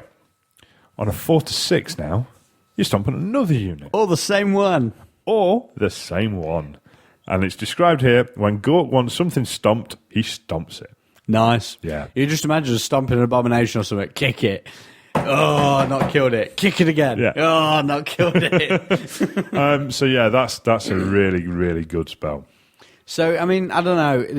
There's some lovely synergies. I think a mixture of the two, like I say, probably an Orc level 4, I'm thinking, because the Bad Moon spell, as much good as it is, I can't see you getting it off a lot. It's just too high casting value. Yeah, the big ones are 25. So maybe Orc level 2 and 2 or 3 Goblin level 2s with a Power Scroll on one of them if you're allowed the Power Scroll. Yeah. And going for that. And To be honest, if you're going for that and you're going for the fighty as well, I think what you want is this Gift of the Spider God to get yourself poison attacks. Yep. And Itchy Nuisance to drop people's initiative. So Yeah. you get Savage Orcs get to smash them in the face first. So maybe a level 4 on the Orcs because they're quite high casting. Yeah. A couple of level 2s on the Goblins because they're quite low casting. Yeah. Quite a nice synergy. Gives you a bit of everything. Also means your Orc General, you probably don't necessarily need a Warlord, even though, as we've discussed, they are awfully killy. And I don't know, it's sort of, there's lots of options as we've discussed. Again, Okay, so the rest of the hero choices, I mean, it's normal standard stuff, isn't Yeah. it? Orcs, Goblins, and Savage Orcs and whatnot. Anything that stands out as some nice combos? Anything you've seen? No, I mean, again, I think I'd be looking as I was in 7th, really, of Black Orcs to quell the animosity, really. Yeah. I think a Black Orc BSB. Black Orc BSB seems 0-1, doesn't it? It's Yeah. like, 1+, doesn't Yeah. it? It's like, you've got to have it. You want a BSB, he's always going to be in there. You want him as tough as you can make him, so Black Orc, and yeah, take it from there. Night Goblins on Cave Squigs, again, it's dead cheap, isn't it? Yeah. So more options. I think if you're going to go with Squig Hoppers in any sort of number, I think one of them is just add him to the points cost, to be honest. Yeah. And Squig Hoppers have got cheaper now. Anything else that jumps out at you? Or is No. that it for heroes? That's it, really. Yeah, I mean, I'm sure as we play and we see them, there's going to be lots of fun little combos. But again, the fact that nothing jumps out as broken, none of it seems... But then you could find a place for all of it as well. Quite good, quite impressive. Yeah. Okay, moving on to your core choices. So what's changed in the core? Is it all the same units are still in the core? Apart from Snotlings, I've shooted over to Special. Okay. So is everything exactly as it was, or things shoved about a bit? They've all been shoved about a bit. All the command for one is now all 10 points. Okay. Unless it's an Orc champion, or Orc boss, is 15. So a musician in an Orc unit is 10, a musician in a Goblin unit is 10. So it's all standardised, which obviously you're going to suffer with for a while, but I think if this is the way they're going to go, which I can't see why it wouldn't be if they've done it in one book. So that goes over into the special That choices goes as over well, into doesn't it? everything, yeah. What about the trolls and things like that? Can they have command? I don't think trolls can, no. No, you might be right. So no, just your ball boys and things like that. Yeah. So it's all 10 points for musicians and banners and champions, unless it's an Orc boss, which is 15. Okay. So Orc boys, the bread and butter. What have they done with them? Gone up a point. Really? Yeah. Wow. But the cost to upgrade to big uns has come down. So you can have Orc big uns cheaper than they were before. Yes. But normal Orc boys have gone up. Gone up a point. Are they options to like what do they get, hand weapon shield shit like that? They come with a hand weapon and light armor. You can buy them shields for a point. And that's the same as it was before. You can buy them additional chopper. You can buy them spears. Okay. What about the Savage Orcs then? Because these are new hotness. Savage Orcs are the same, but the same base points, but their equipment has changed. So additional weapons are just 1 instead of 2. Okay. What about the Goblins? Goblins are the same, but all their equipment is half a point rather than 1 point. Right, okay. It does make a bit of a difference if you're having big units. And the Fast Cav? The Fast Cavs changed quite a lot. Wolf Riders are 2 points cheaper, and now are Fast Cavalry regardless, so they can have a 4-up save and still be Fast Cav. Really? That's cool. Not in Warhammer anymore, is it? I don't think that was in 7th edition. No, you're right. I think it was in the old book. You're right. It was in 6th edition, that was. Yeah. And in 7th edition, it said they've stopped being Fast Cav if you give them this. If you give them this, yeah. Okay, that's kind of cool. Yeah. Spider Riders are the same price. Night Goblins are the same. apart from if you want to give them spears, it's now free. Okay. Same as if you want to give them bows, but nets have got more expensive. They're 45 points now. Okay, so first and foremost, is there anything in there that you absolutely wouldn't use? No. Okay, so that's got to be a bonus. Is there anything in there that you think's got to be in every list? Savage Yorks. Yeah, I think you're right on that one. I'm not saying I'd never use boys, but I'd certainly be veering towards Savage Yorks instead. What about a boy unit? As obviously you've got your hammer up and shield, your parry bonus, you've got what, 5 up armor, Yeah. toughness 4, Yeah. parry. Yeah. You see him as a big block, Or block to or take Savage a charge. Yorks with 3 attacks instead of 4. Or does a Savage Orc, when they receive the charge, flatten enough to make up for the extra ones that you save with your I parries? think so. Yeah? Having used the Skaven for a while, parries just don't do squat, Okay. from what I've found. I've never had a round of combat that I've gone, oh, look at that, I didn't lose because of my parry. So what about the... excuse me. So you don't think Orcs are worth it at all over Savage Orcs? No. I think Orcs have still got a place, boys. But Savage Orcs now, especially the way that 8th edition has changed, and the fact that now if you give them 2 choppers a point cheaper than they used to be, and the frenzy's a lot more controllable, they're a bit more appealing.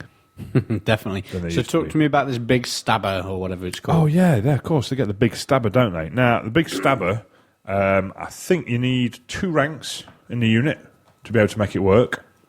And it does impact hits. I think it's D3, strength 5 impact hits. But if you do impact hits to a large target... It does D3 wounds as well, doesn't it? Yes. You're trying to find it in the book I'm trying now, to find aren't it you? in the You're book. so Yeah, organised. I know, You sorry. see, you're supposed to be the star man on this. I know. You told me you'd read the book, you'd done all your research. I've and read the everything. book, but I don't want to get it wrong because then Okay. people will shout. A unit with big stabber, and there's 2 or more ranks of at least 5 models, does D3 impact hits. Nominate 1 single model in the front rank to do the hits. Impact hits of strength 5, no matter what the strength of the model, and against large targets, do D3 wounds. Is that something you think you'd always use? I think I'd take 1. Because it's quite cheap, isn't it? Can you? It's 20 points, I believe. Yeah, it's 20 points. You can only add 1 Only into had the 1, unit. yeah. But the thing is, the guys still get to fight. Yeah. So... It's just... Yeah, you're just gaining the impact hits. Yeah. I don't quite know how you go about moving it within the unit. It doesn't. You can just put it anywhere in the unit. It doesn't matter. Yeah, but how can you move it after that? It doesn't matter. It doesn't do anything. You just nominate 1 model in the front rank. Okay, so if that model in the front rank isn't in contact with the abomination you've just charged... You choose a model in the front rank. You can have your big stabber in your right, rank. yeah, I'm with you. As long as it's somewhere in the unit. Yeah. Unit's been upgraded to have it. Okay, yeah. Your model's just Yeah. there for show. Ignore me, I'm with you. I am ignoring you. You are an idiot. Okay, so goblins. What's the difference between the two, really? Night goblins and normal goblins. Fanatics. Fanatics and skulkers and nets in Sydney. Oh, yeah, stalkers. I forgot about them. Oh, yeah. Did I not do like a whole blog entry about how good they were? Yeah, you did. So, what do you think? Would the night goblins another possible big anvil unit? Dirt The night cheap goblins, with the nets. Night goblins are still grand, yeah. Dirt cheap, nets, yeah. Take the charge. Yep. You get shields on them. Have your parry. And, Yep. Oh, that's your anvil rather than your orc boys, isn't it? Yeah. Big unit, so you stay steadfast, and then Savage Orcs to the rescue. Yeah. Savage Orcs to the flank. Oh. Savage Orcs, ho! Selling you, man. So, what about the normal goblins? Because obviously you never saw them hardly ever. You did you, in didn't the know. old seventh? It's whether because they've not really changed. They've got a little bit cheaper because the equipment's got less. And then you've got the stalkers, which I think if you're going to take, I don't see why you wouldn't take 3. Yeah, you may as well have them. They're only 10 points. The killing blow and the striking first. There's going to be some great stories about that. Yeah, of course it is. Do you know what I mean? Some vampire player or some chaos warrior player is going to be It's very, 9 very attacks, upset. isn't it? Yeah. So you They are only weapon skill 2. Yeah, but characters you hit on 5s, you get 3 hits. You know what I mean? You get 2 hits. 3 3 hits. 9 hits, yeah, attacks, 50, 3 yeah, hits. yeah. And you know what I mean? It's 50-50 is the killing blow. It's going to upset. Yeah. It means you can't charge a goblin unit with a character in the front rank for the risk of losing it. And if you do, you don't moan because you've lost it. Yeah, yeah. Now, one thing you can do, I don't think you can bring what are they called? Nasty Stalkers? Nasty Stalkers. I don't think you can bring your Nasty Stalkers through a Goblin character to take their position when you make way. No, I agree. So if you're charging a Goblin unit and you have a character in your unit, you need to make sure when you're positioning to charge, your characters are out of contact, so you can then make way to stand corner to corner with the Goblin character. Yeah. To limit the number of stalkers that can hit you. Chop your head off. Yeah. So there's some stuff you can do. You can make way through command, can't you? Yeah, but not through another character. So where does you can bin the command to the back Command goes to the second rank, yeah. if you make way? Yeah. Okay, and that's the only way you can get command to the back, isn't it? Yeah. Man, there's going to be some pissed off. Yeah, it is. Of course it is. Three little goblins come out and ninja the Chaos Lord to death. Die! It's going to be brilliant. Oh. But then you could say it's going to change the meta game, isn't it? Because Yeah. then now all of a sudden that Chaos Lord's bringing how many eyes because then he strikes even thirstier. Even thirstier. And again, your Orc War Boss, maybe you do put the sword of striky thirstiness on Yeah. it instead of the... Because what's the initiative of the Goblins? 2. 2. There you go. They're not... Still going before them. Yeah, the Orcs going before them. So maybe that is another reason to have the strike first sword rather than the extra attacks. And again, High Elves obviously aren't bothered. Dark Elves, they could be in a spot of bother, but again, everyone's got access to the strike first sword. It's in the rulebook. Yeah. Again, it's good to have something that's throwing some excitement in the mix. But again, I mean, You don't have to charge them, do you? Killing Blow. It's such a great and horrible thing all at the same time. I mean, I've done it. It's a leveler, isn't it? I ran War Dancers, Way Watchers in Mate, Mobile Farm. Cauldron of Blood. It's Yeah. I know. It's like it's horrible. Yeah. It's just that one chance, and you know it's going to happen as well. I've got one hit. Oh, well, it's going to be a fucking So Marcus six. Pitt, I was talking to him. When did we see Marcus? Swiss cheese. Swiss cheese. And he was telling me again, every time I see him, he tells me the same damn story about how he breathes fire on a Waywatcher unit.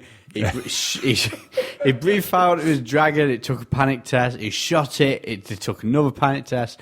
He killed these Waywatchers, one a turn, for 4 turns, causing a panic every single time. Then turn 5, the one Waywatcher shot the Dragon Rider off the back of the dragon with its one shot. And that's the Kill and Blow story for you. And there's a lot of them about, and these goblins are going to add to that. I've done that to you more than once. Yeah, I know. Okay, so Special. talk to me about Savage Orc Arrow Boys. Can you have them anymore? No, we're not talking about Savage Orc. Fucking Arrow Boys. So there's not really a Savage Orc Arrow Boy now at all, is there? Yeah, there is. You buy them a bow for a point. So, yeah, they're just normal Savage Orcs, and you give them... So why is there Orc Boys entry, and then an Orc Arrow Boys entry, instead of Orc Boys with a bow option? I don't know. Is it because the champion gets a ballistic skill then, instead of an attack? Yeah, it is, isn't it? Yeah, but he never used to. It didn't really. No. And to be honest, I don't understand why he does now. It's not exactly the orky thing to do, is it? No, not really. Sorry, lads, I'm not going fighting. I've got archery practice. So why have they got an Orc Arrow Boy entry, but not a Savage Orc Arrow Boy entry? I don't know. Maybe the Savage Orcs really don't want to Well, train in the they had bows. it in the last edition. I can't believe the Savage Orcs are ballistic skill 3. I don't know. Well, I don't know.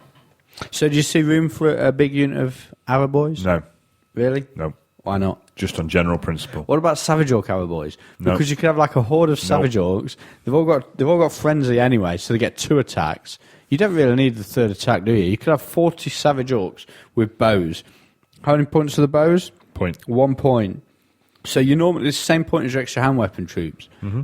You get 2 attacks instead of you lose is your front rank of 1 extra attack, and No. you gain all your bow shots. No. I think it's quite good. No. No. 40 Savage Orcs with bows, with the poison BSB in there to give them all poison attacks Nope. from your bows and your combat. Nope. And we're not doing it for you. No. Just on general principle. So we've gone from yes to no. Orcs with bows is just wrong. Mate, that Savage Orc unit, I'm telling you now, this is the Curry way. People will be playing it, and it'll be called the Curry Savage Orc list. Big Savage Orc horde with bows and the poison banner. Telling you, in. Special? You twat. Yes. Okay, special. So what have we got? What's in? What's out? What's changed? So what do we have in special? Obviously, the squigs are all in the special, aren't they? Yeah, there's been a bit of changing around in this. In special, you've added snotlings from core have gone into special, and generic trolls have moved from rare into special. You still buy your river and your stone, but they're a separate rare unit rather than an upgrade for trolls. Also, something else has moved. Rock lobbers have gone to rare. Rock lobbers have gone to rare. That was it. And pump wagons. Oh no, pump wagons. Pump wagons are always rare. Yeah. So they're the things that have moved about a bit. So should I run down the points? Yeah, you can do. So the Black Hawks have come down by 1. Yeah. The Boar Boys have come down Well, by 6. Yeah, Black Hawks have come down a point and got immune psychology. Yeah. And people are still moaning their crap. The Boar Boys have come down by 6, which is massive. Yeah. And how many points is it to make a Boar Boy a big one? It's now 4 instead And it used to of be 8. Yeah. Okay, so that's pretty good. The Savage Orc Boar Boys have come down by 3. Yeah, and the same with the big But one. the rules are pretty epic now, aren't they? Yeah, they get, Wild Abandon, which means they can use 2 hand weapons while being mounted. Yeah. They just add 1 to their dangerous terrain tests. Yeah. So if you're not running through terrain, you're fine. Yeah. Running through terrain anyway, just buy 30 of them. So, yeah, it's fine. Yeah. The Boar Chariots have gone up by 5 for some reason. Unexplained. Yeah, I don't know why that is. The wolf- I assume it's Chopper. Okay, yeah. Wolf Chariots of... The Wolf Chariots have gone up, have come down by 10 each, but you can now have them in units. We'll Yes. discuss them more in a little while. Okay. The Hoppers are down by 3, which Yep. they're just golden, and even more golden now. They've come down by 3. The Herds are pretty much similar to what they were before, aren't they? No. But they've changed the way you I can think buy they're them. quite dramatically different the way you Well, buy them. points. Yeah, if you bought them out of the old book, it was 3 squigs and 2 herders for 30 points. And now 3 squigs and 2 herders will still be 30 points, Yeah. but you don't have to have 2 herders, do you? No, you now buy them individually. So you now buy 8 points for a squig, 3 points for a herder. However, you don't have to have two herders per So the squig. minimum requirements come down by 3 points. Yeah. But you can have the extra goblin if you want it. You can which have I'd more. probably- You can have yeah. as many extra goblins as you You want. can have 1 squig in the middle of the unit. Yep. And then a goblin Yep. unit which explodes. Yep. But you got to kill a lot of goblins to make it explode. Or they've just got to lose combat and run away. Yeah, that too. They're quite good at that. Yeah, definitely. Snotlings gone up by 10 points, but they've changed the rules for them quite a bit. Yeah, haven't they're now a swarm, so they've got an extra 2 wounds per base because obviously they crumble, and they've also got exploding spores, which is a thrown weapon attack, 1 per base, so it's strength 2, but it's no armor saves. Yeah. So yeah, that could be again. Someone's going to have a very good sub story. Yeah, I tried some snotlings and they killed 5 of my knights. And trolls have had quite a shake-up, haven't they? Yeah, trolls are now generic trolls are now 5 points cheaper than they were. Yeah, 35 points. Yeah, I think they've come down by 5 points. It used to be 40. Yeah. And you used to be able to upgrade a troll for 20 points a model to a river troll or stone troll. Yeah, and now they've Essentially got now it's 5 points a model over the old system. Yeah, So it's 45 points. yeah. For river or river and 45 stone for are now stone. rare and 45 points a model. And for me, I think the biggest thing is the fact that you've got trolls in 2 sections now. Yeah. So you could take 2 single stones, 2 Yep. single rivers, and 3 single plain trolls. So you could have 7 single trolls in your army. Yep. Granted, the 7 stupidity tests, Be but fine.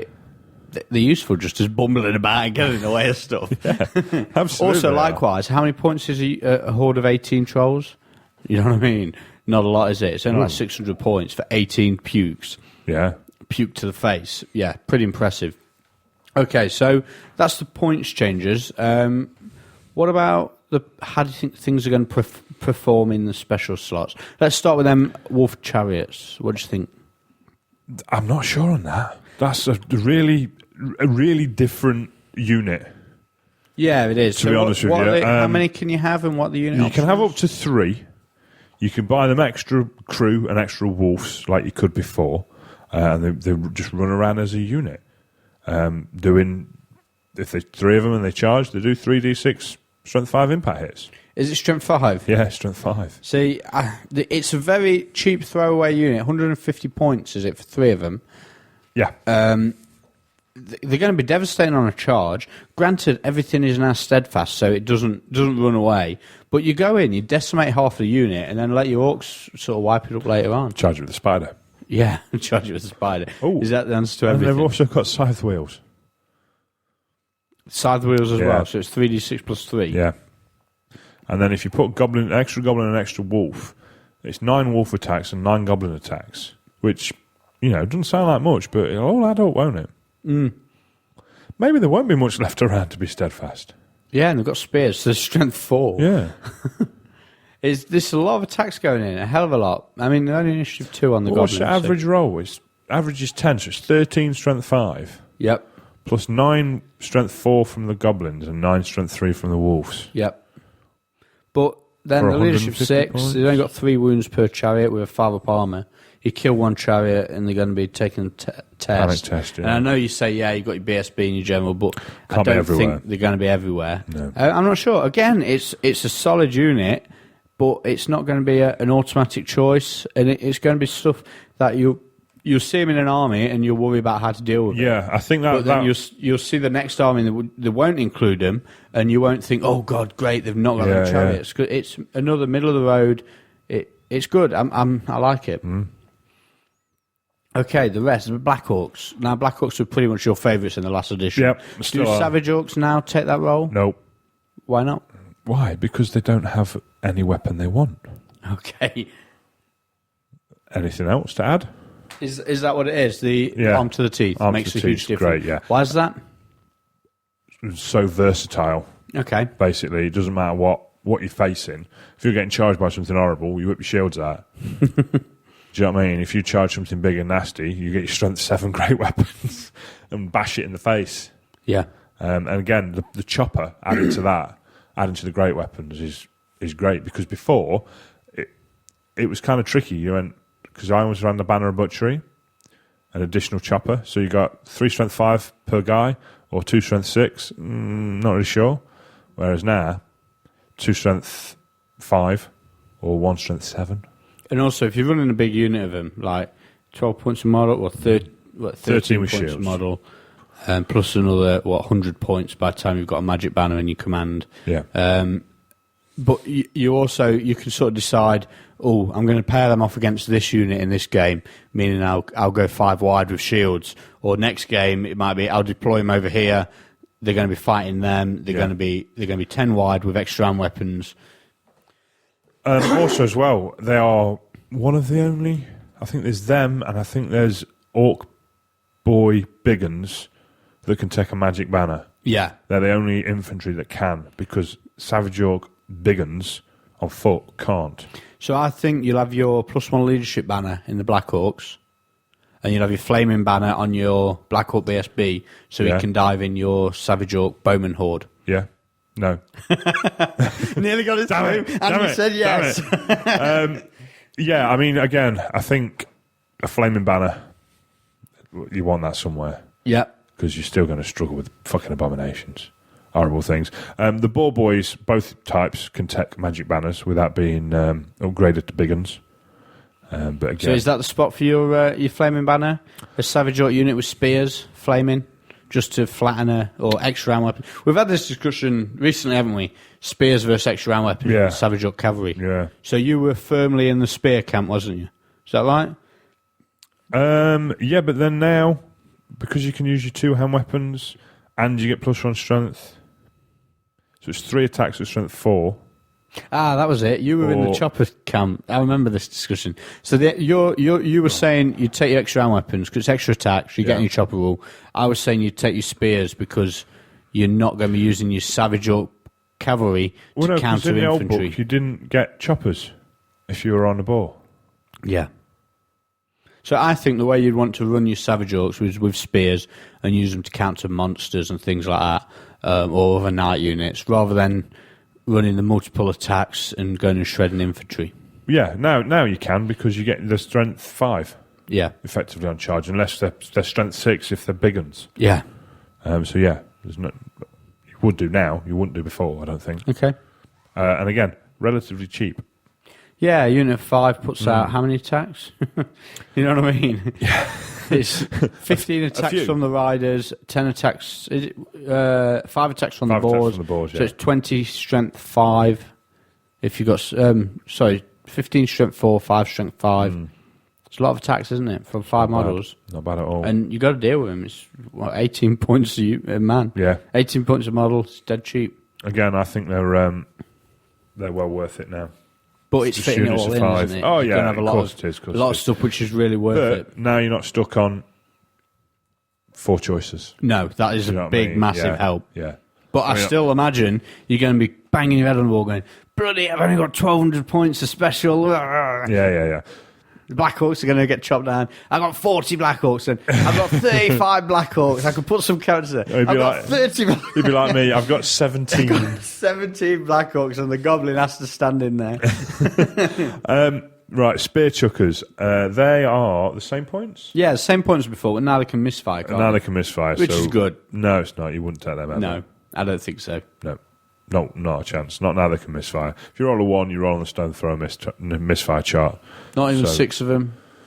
Go for the gun, line it up. No, 6 spear chuckers, 2 rock lobbers, 2 dune divers. No, wouldn't bother. I wouldn't bother with spear chuckers. No. They never hit bugger all anyway. And now, one turn out of the game, you're rolling the misfire chart.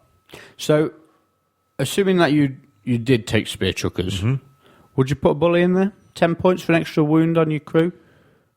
Gives them, 4 wounds Gives instead them of 4 3? wounds instead of 3. One thing I need to look at is how that works because they're a different toughness. Do you use the majority toughness? Oh, When shooting I'm at not them? entirely... Oh, no, when you shoot at it, you use toughness 7. It's in combat, you'd have to check. Right.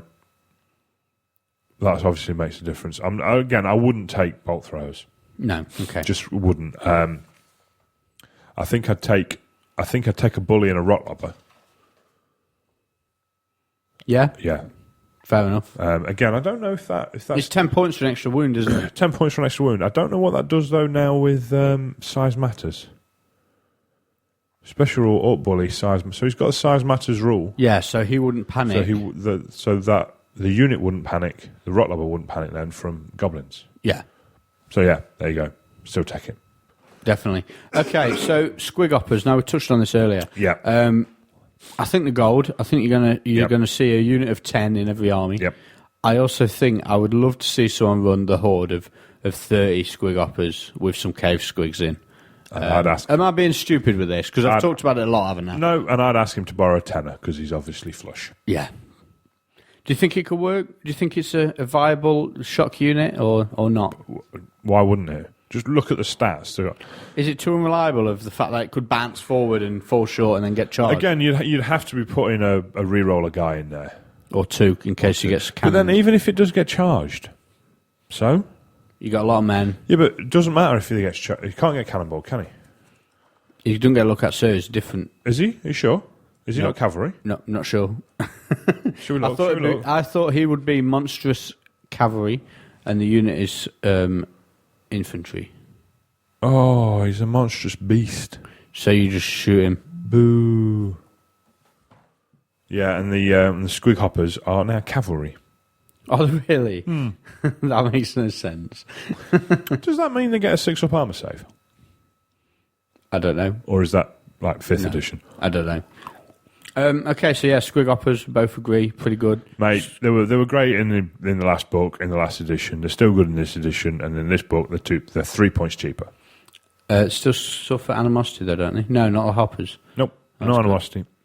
Okay, so snotlings, you've talked about. Trolls, do you fancy the trolls? Big unit. Just going back to that, they don't suffer from animosity, but squig herds do. Because they've got goblins in. They've got goblins riding them. Look, goblin. Yeah, you might be right. I spoke before I thought. While we're talking about the squig herd, we had a quick rundown of the points of a big unit, didn't we? Death Star went up again. Yeah. So 30 squig hoppers, 30 squigs, squigs. 10 handlers is 270 points. Yep. And you can even go for the stretch to the 300 point for an extra 10 handlers. So it's 50 strong. It's a solid unit, isn't it?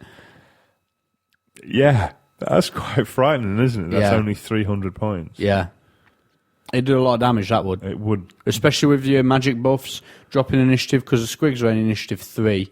So dropping your opponent's Again, initiative. Initiative 3 is not awful, is it? No, but dropping your opponent's initiative Yeah. by D6. Yeah. It strikes before elves. All of a sudden, Yeah. your elves are getting absolutely So how many munched. attacks is that? 50 attacks, isn't it? 50 attacks at strength 5, is it? Is it 50? No, it's not 50. 40. It's 40 if you're in Horde. 40. Yeah, weapon skill 4, strength 5. And then you buff them with some rerolls. Yeah. Ooh. Solid units. Absolutely brutal. Still, they're going to run away if you can get them away from the general. Oh, yeah, they're going to run away if you look at take them. take some break tests away from the general. But yeah, some good stuff. Again, not something you'd write in every list, but something that you'd be happy to have in any list. One slight letdown with that is, again, they'd have to be near the general because you can't put characters in them. Yeah. So you've got no option of sort of a cheap hero keeping them, babysitting them. But yeah, 300 points. It's not bad. No. Snotlings we spoke about, Trolls we've spoke about. So, rare. Yeah, so, I mean, the biggest thing in the rare is the Ragnarok, isn't it? That's the new thing in the rare, yeah. So it comes in at 290 points.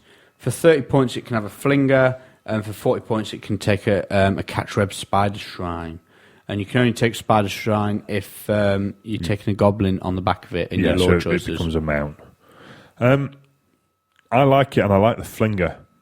Now, you've played against it a couple of times, haven't you? And what kit did it have when you faced it? It was just a spider. Just a spider, Yeah, 290. And what did it do? Did it do a lot of damage? It killed an Abomination. You just played against it once with the Abomination? Played against it with the Abomination. I played with it, and it ran in and killed some Blood Knights. Like a lot of Blood Knights. Yeah. Yeah, just... It didn't die. It's because it's got 8 wounds. It sticks around for quite a while and starts chopping. Okay, so it doesn't do impact hits, does it? But it does have the Thunderstomp, poison attacks from the spider. Oh no, it doesn't do impact. You know, 8 hits. poisoned attacks, one of them doing D6 wounds. It's quite spectacular. Again, like I said, I think the Flinger on it has been missed. So what does the Flinger do? The Flinger, it fires like a stone thrower, even if the spider moves. It can't march for fire, but it can move and fire. Its movement 7. Range of 12 to 48. It's only strength 1 or strength 3 under the hull. It does multiple wounds under the hull. But any unit hit by it has the Always Strikes Last special rule until the end of its next turn. End of the spider's next turn or the unit's next turn? The unit's next turn. Okay. So you don't have to wound, you just have to hit them, and they strike last. And if you roll a misfire on it, it just doesn't shoot. There's no bad stuff. There's no taking a wound or anything like that? There's no taking a wound, there's no it getting destroyed or anything like that. So you can throw that at people, and then they're going, well, do I want to charge the Savage York Horde of Death when I'm striking last? Yeah. Do I want to charge the 50 squigs? Do I when want I'm to charge the striking spider last? that's moved right in front of me? Yeah. Well, 12-inch, maybe not. But yeah, it's quite tasty. You could have 2 big spiders at the back of the board flinging Throwing webs at you. along with your rocks and your However, throwers and 2 of them would be what? 600 points. Yeah. Well, yeah, basically 640 580. points. Oh, sorry, with the Yeah, with the Flinger on. you'd have to have one with a general on, wouldn't you? Yeah. Spider Shrine, making things stubborn. You think it's worth it with your Lord on there? Does it make things stubborn? I thought it made... No, it gives you Lawmaster. Sorry, I thought it made something stubborn. Nope. Have I got that? The guy riding it gets Lawmaster of the Little War. And additionally, every friendly it's wizard... channeling, that was it. Every friendly wizard within 12 adds +2 to channel. Got you. Bear in mind as well that it's on a 4-inch base. So it's all your wizards. So yeah. See, it's even some of the enemy's wizards. That is quite good, isn't it? Yeah. If you're having a shaman on there, you're having your Lawmaster ability, aren't you? Yeah. It's just, yeah. However, that's just 40 points. Yeah, it soon adds up, doesn't it? And like we worked out before, you can get a goblin on a spider and an orc level 4. Two level 3s, wasn't it? Level 3 on a spider and a level 3 orc for 600 points. So 2 400s, you're getting both in. Yeah, but then you're not having your shrine Not having any toys. You're not having a scroll, No. anything like that. You're not having a shrunken head. Shrunken head. Oh, you can have it on Savage. You can have it on Savage or Hero, can't you? No, Shaman. Sorry? Shaman. Savage only. Orc, that's what I meant. Sorry, Savage Orc level 2 Shaman. Okay. So the rest of the rares? Rotlobber, exactly the same as it was before. Doomdiver, same as it was before, apart from it now flaps D6 inches rather than D3, and also uses a template of effect. In its description of how it works, it tells you to use the little flying goblin guy you get in the box, Really? which is on a 25mm base. Yep. Which, it's not a lot, but it gives you a little bit more. Gives you Yeah, it's half another an inch, isn't it? on your movement, Yeah. rather than it just being a single point. So Yeah, it's quite good. They are now just golden, I think. Right, so the two other crazy things in the rare choices, obviously the pump wagons The pump wagons, and the Mangler Squigs. the Mangler So Squigs. talk to me about these. Okay, Mangler Squigs is basically just a big fanatic. 65 points, random move 3d6 that you can control until it gets into combat. Once it's been in combat, it moves like a fanatic. So scatter dice, all that jazz. It's only toughness 4 with 3 wounds. It's got, I think it's -1 to shoot at because it's just a big spinning ball of death. That's quite tasty. Yeah. And then when it contacts a unit, it moves into contact with a unit just like a fanatic, so it would move through it. And it does 2d6 strength 6 hits. So there's no model for this, is there? No, not as yet. So it's described as 2 great cave squigs chained together. Yeah. So what would you use for it? I thought originally, when I was thinking, orcs, I could do some more orcs, was Plague Toad Oh yeah. from Forge World. Sort of, you'd have to do a bit of green stuff on it, take away all the plaguey bits, but it's got that sort of squig shape to it. Yeah. And then I also thought about sticking the plastic fanatics out of it, as if they were trying to hold it and control it, and it was shaking them and spinning them Got about. ya. So rather than having 2 squigs, I'd have the 1 squig and a fanatic. But there's so many things you could Now, the one I thought was Razor Gores with no legs. do. Yeah, Razor Gores with Because no they're legs. sort of like fat with big mouth Yeah. and crazy eyes. yeah, They're that could work. What do you think for base size? Now, there's been a lot of talk about this, isn't there, on 'Cause, various forums. A big them cave squigs quite big, and on a 40mm normally. Yeah, and I a fill think- of 40mm. I think you want a 50mm round base. It's big. It covers a lot of ground on the battlefield, doesn't it? You get 2 of them and you start flinging them around with that Yeah. magic. It's quite impressive. People But have to shoot them quick. A 40mm base square, corner to corner, is what, just shy of 50mm, just over 50mm, something like that. So again, 50mm round, I Yep. think it's fine. I've heard all sorts of people saying 2 40mm bases stuck together. You know, no, I think for what it does, I think a round base is spot on Dreadnought for base. it. Something like that. Yeah, Dreadnought Maybe base. a bit big. Dreadnought. There's not one in 60 between. mil There's round Terminator Dreadnought base, is. isn't there? And then Yeah. is there not one in between that? I don't know. You'll have to ask a 40 gayer. person. So yeah, I think that 50mm round, 60mm round, something like that, I think is perfectly fine. There's no need for it to be on a square because of the way it works.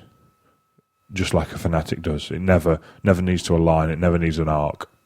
You can stand on it like you can a fanatic, but it does 3d6 strength 6. So whatever you stand on, it is going to die. Pretty good. 65 points. I'd be taking one. Definitely. Yeah, I reckon so. Yeah. Flanks, mate. Yeah. Perfect for it, aren't Keeping they? stuff away, staying out Yeah. of the way of the shooting. Yeah. Okay, pump wagons. Talk to me about them because Oh, there's some crazy God. stuff going on with them. Do you want me to cover the pump wagons because I've got them right here in Yeah, front you of can me? do. Okay, how many points are they? They are basic 45 points.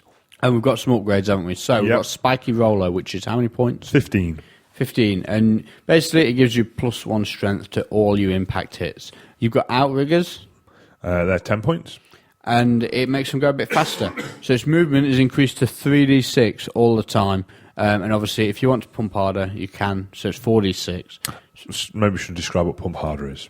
So it's, pump harder. It's random move 2d6. You can choose to pump harder, which increases it by 1d6, so it goes 3d6. However, if you roll 2 1s, it goes in a random direction. Yeah. So you have to re-roll the dice, and it goes in a random direction. If you roll another 2 1s, it crashes and dies. Yeah, so your outriggers change that to 3d6 or 4d6. Or 4d6, yeah. Flappers 5 is points. 5 points, and basically you can use them to bounce over to difficult terrain, so you don't take difficult terrain tests unless you land in the terrain. That's wrong. Why? It gives it wings, man. Wings. Red Bull. Red Bull wagon. And giant exploding spores are basically the 15 you shoot at points. stuff, don't you? Oh, No. Impact hits become no armor save. the first set of impact hits in the Yeah. game and no armor save. So it's 2d6, strength 5, no armor save, impact hits. On a 4d6 random move in pump wagon, and you can have 4 of these in your army. Yeah. But they're 90 points each if you tool them up. Yeah. But 4 pump wagons and 2 mangler squigs, plus a big savage, a squig hopper unit, plus a savage orc, 50 of them with all your characters in. It's crazy. It's crazy.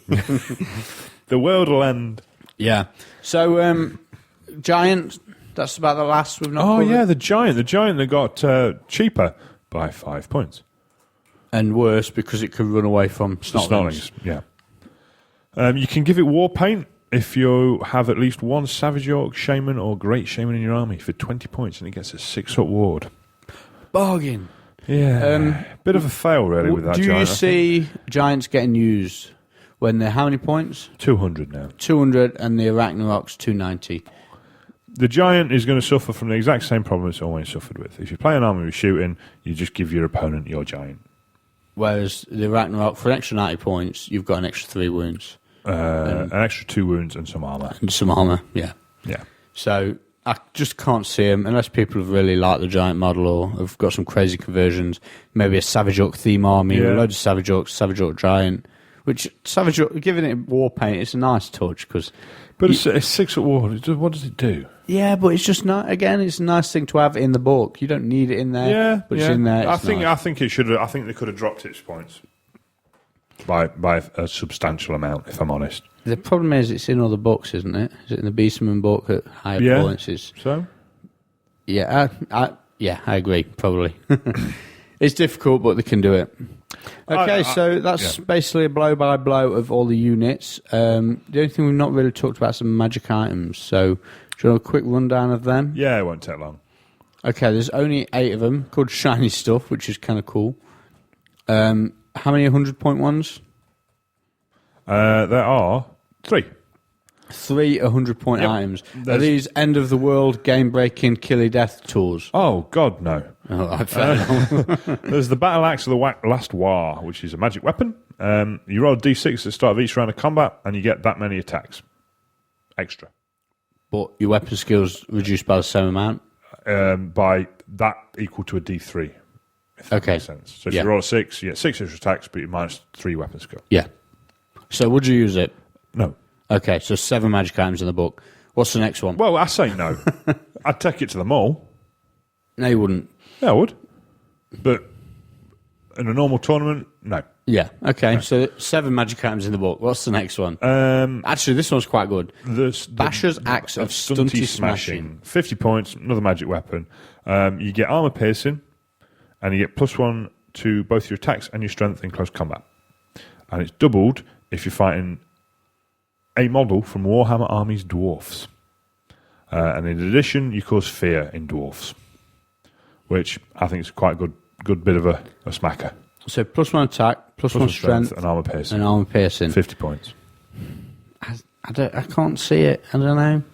So your Savage Orc would have, 6 strength, 6. In the first round, armor piercing. 6 strength, 7 in the first round.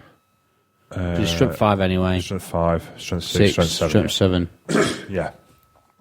It's quite tasty. Yeah. Or you get, 8 strength, 5. The thing is, if you buy Again, one, it if you're depends what you buying want to- something out of the rule book, you're either getting more attacks or more strength. It depends what you want to kit them out for as well, doesn't Yeah, it? absolutely. I If think you've that's got- a good all-round sword. Extra Do- strength, extra attack, and armor. Do you need an all-round sword? Would you not be better going Savage Orc, 5 attacks, +3 strength? Your Savage Orc troops will shred infantry. You've got your character to bash monsters. Yeah, maybe you're right. Maybe something a bit more specialised. It is a good... I don't know. It's one that you probably will see used. So, I think if it was maybe 40 points, yeah. then yeah. Okay. But Armour of Gork, 100 points. Okay. Is it 1 up armour, 2 up ward, magic resistance 3? Nope. Why is it 100 points then? Because you get plus D3 toughness, Okay. which you have to roll for whenever you need his toughness, and it lasts for the rest of the turn. Okay. And he also does D6 impact hits on a charge. Oh, that's quite nice. But not for 100 points. Not for 100 Well, the points. Dark Elf armour with +1 toughness and +1 wound is 60 points. Okay. That's 100, so... The No. problem I've got with them is you're paying 100 points for maybe +1 toughness. Yeah. Impact hits? I don't know. No. Lucky Shrunken Head, arcane item. Can only go on a Savage Orc, Great, or Shaman. And it increases all the Savage Orcs' ward saves by +1. I think that is going to be in most armies. Yep. If you're running a big Savage Orc unit, you're Yep. probably going to stick a Shaman in there with that. Yep. Just, yeah, so useful. Yep. Nothing else to You're add. going with the Yeps again. Yep. Couldn't agree more. Good stuff. Couldn't agree, Yep. mate. I Yep. couldn't agree Yep. more. I'd be taking that. Yeah, I think so. I think it turns them into demons, Yep. basically. And again, it's just, 5 up ward, get magic resistance in there as well, just for some protection against death magic to stop your character getting sniped out. Spot on. Okay. An old favourite, Mork's War Banner. Okay, so Drakenhof banner is 125 points, 4 up regen.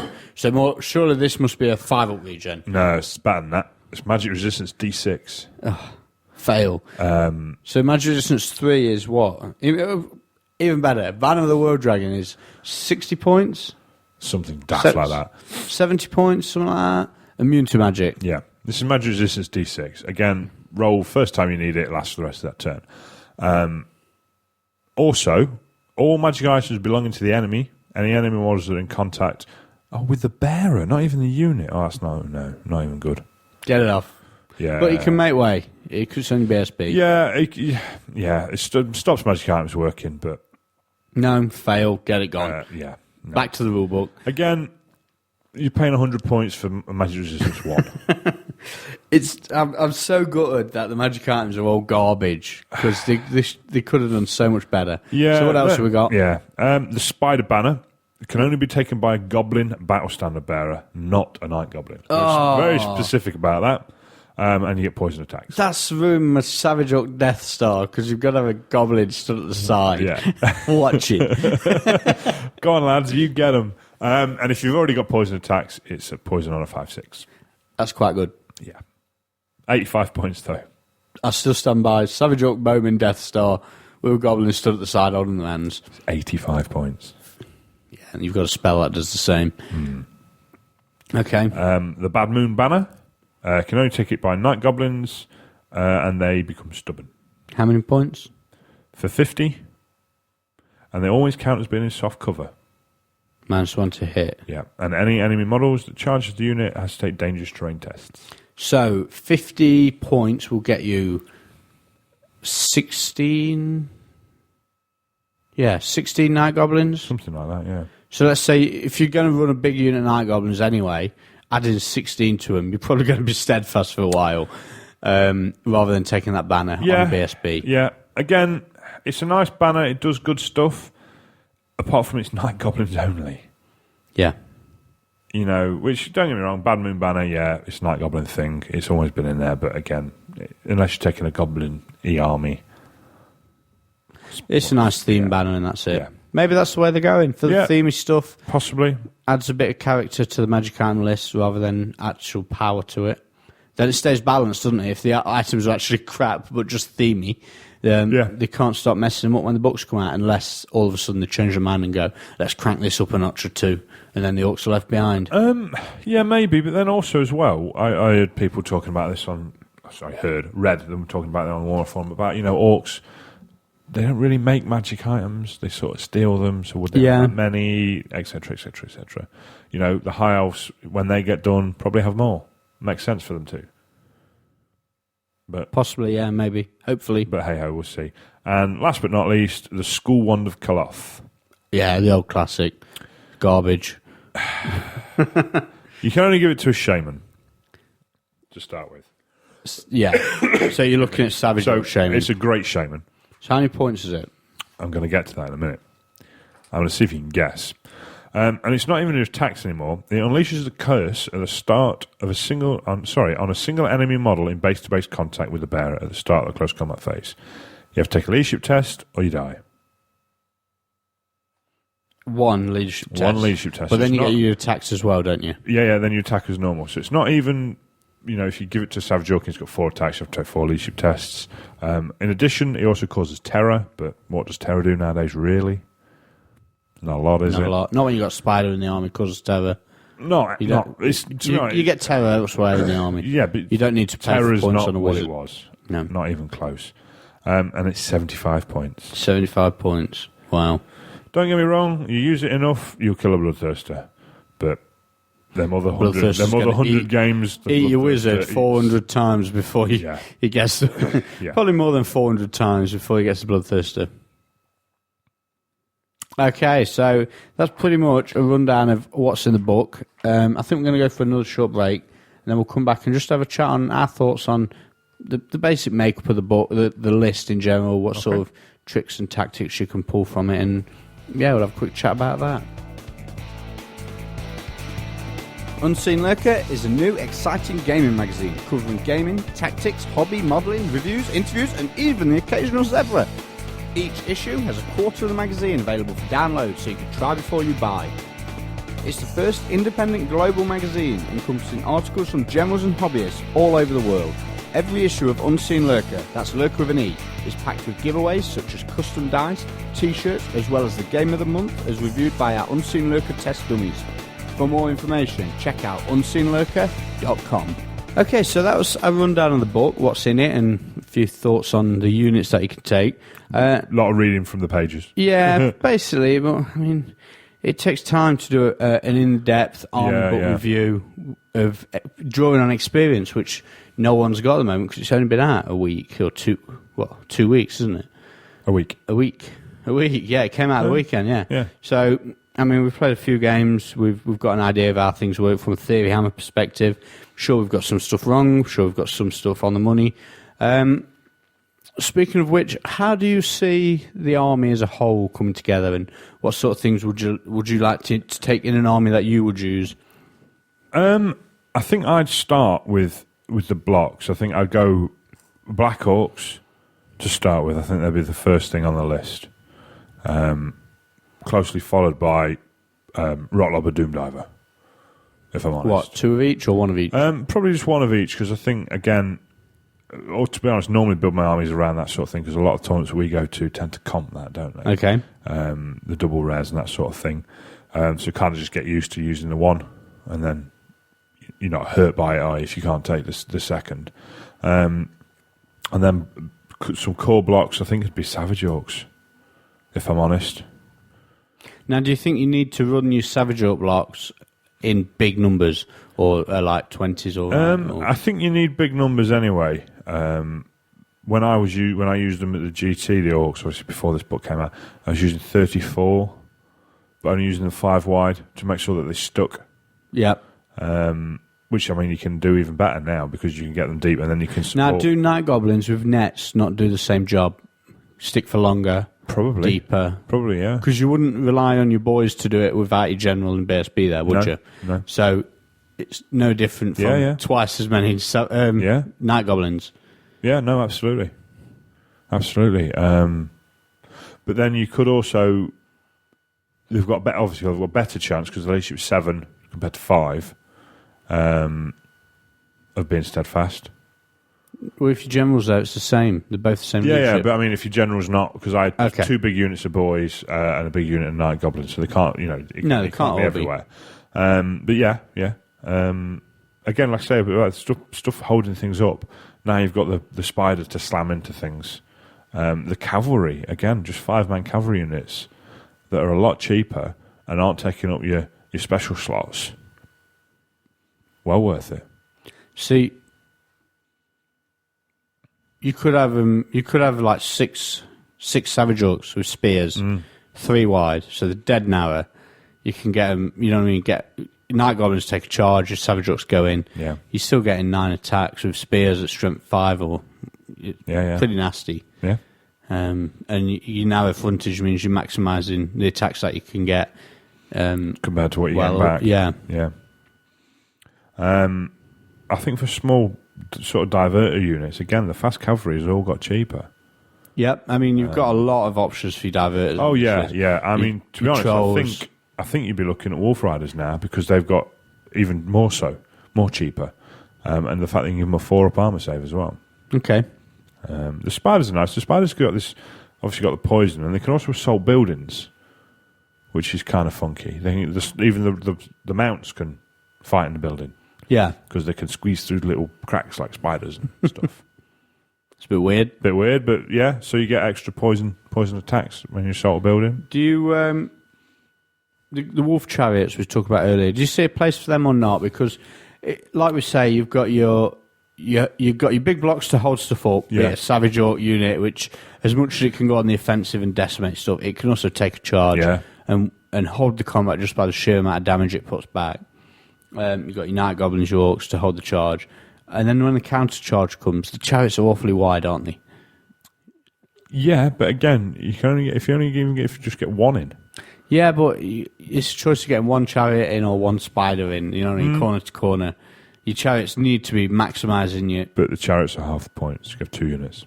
Yeah, I suppose. The chariots, I'd certainly give them a try if I was still running the Orcs. Definitely. Okay. They might not be the be-all and end-all, but they are cheap. 150 points, it's not a lot. And you've got to wonder, with the Tomb King book coming, if they release new plastic chariots, there's going to be some wonderful conversion opportunities. Yeah, saying that, using there. the current ones as well. The current ones are nice, yeah. Yeah. I don't know what the price they are, though, nowadays. Going to be 18 quid for 3, who'd have thought, at least. Maybe 20 quid for 3, I don't know. What, the Tomb King ones? Well, the Tomb King ones, the current ones, aren't exactly... They're not made of bone, are they? No, you could use them easily. So you could use the base and then maybe make a framework out of balsa wood for the goblins to stand in. That could work. They still just stand in there. They stand in. Yeah, but it's quite clean and... Yeah, do you know what I mean? So, yeah. Yeah. Mate, you could make goblin chariots out of balsa wood and plastic wheels, couldn't you? Yeah. Yeah. Mate, I made mine out of a spider. Go figure. Before your time, eh? Yeah, it was Shelob on a chariot base with some goblin prodders. Again, it's going to be spider. Yeah. I can't wait to see the spider army, mate. Yeah. It's going to be there. Yeah, You can have Savage Orcs riding spiders for your cav and forest goblins for your normal goblin. And you wouldn't just have to make it shit because taking the spider stuff, you can... Black Orcs with spider theme, and there's all sorts of stuff you can do. Just spiders everywhere. Yeah. It's going to be great. You could. I mean, again, they've got the big hero spider. That would make a nice unit. If you went for a mixed army, a tournament army with all the units and whatnot, but you want a spider theme, your big spider, the metal one as unit fillers. You've got the Catcher Web spider shrine thing that you get on the big spider. Again, bits box, places like that, as banners. The plastic spider riders have got a spidery type banner. Like I say, it could look fantastic. Now, one of the things I think Wayne Kemp mentioned it on the latest Heel and Hammer was having the spiders over the tops of your units.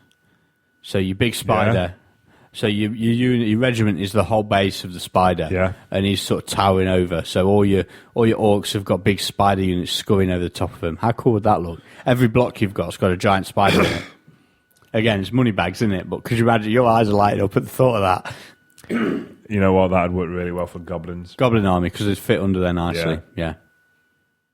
You know what would look really good? That'd be ace. All the old metal forest goblin models. Yeah. Look fantastic. See, again, I was looking at you've got the frame here, haven't you, with the... I've not built the Howdy yet, so it's still on the sprue. You get 3 guys with spears, 4 guys with bows, and then 1 guy who's like carrying stuff. He's either carrying ammo for the flinger, or he's got another set of arms where he's fighting a little spider. Now, I wonder what they're going to go for in Bits Box. Because you could buy a load of them, make a unit of them. Yeah.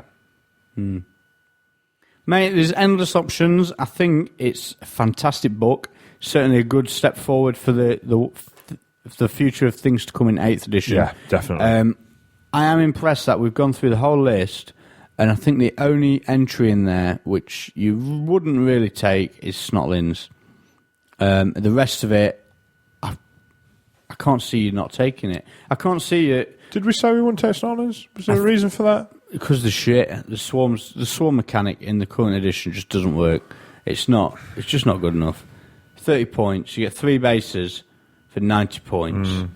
And look what you can get for 90 points. You know what I mean? 2 wolf chariots is 100 points. Yeah, maybe you're right. 3 trolls, 105, or 3 snotling bases for 90. Yeah. It's just not. They're just not going to work. Because they're 2+ as well, aren't they? So you can't just have singles. Oh, wow, are they really? Yeah. So it's 60 points basic. Yeah. So it's 2 snotlings or a wolf chariot, or 2 snotlings or what, a rock lobber? Or for an extra 10 points, you can have 2 single trolls. Yeah. You know what I mean? Or you get 6 squig hoppers or something like that. Yeah, you're probably right. But the rest of it, it's all viable. It's all got lots of options. It's good things about it, bad things about it.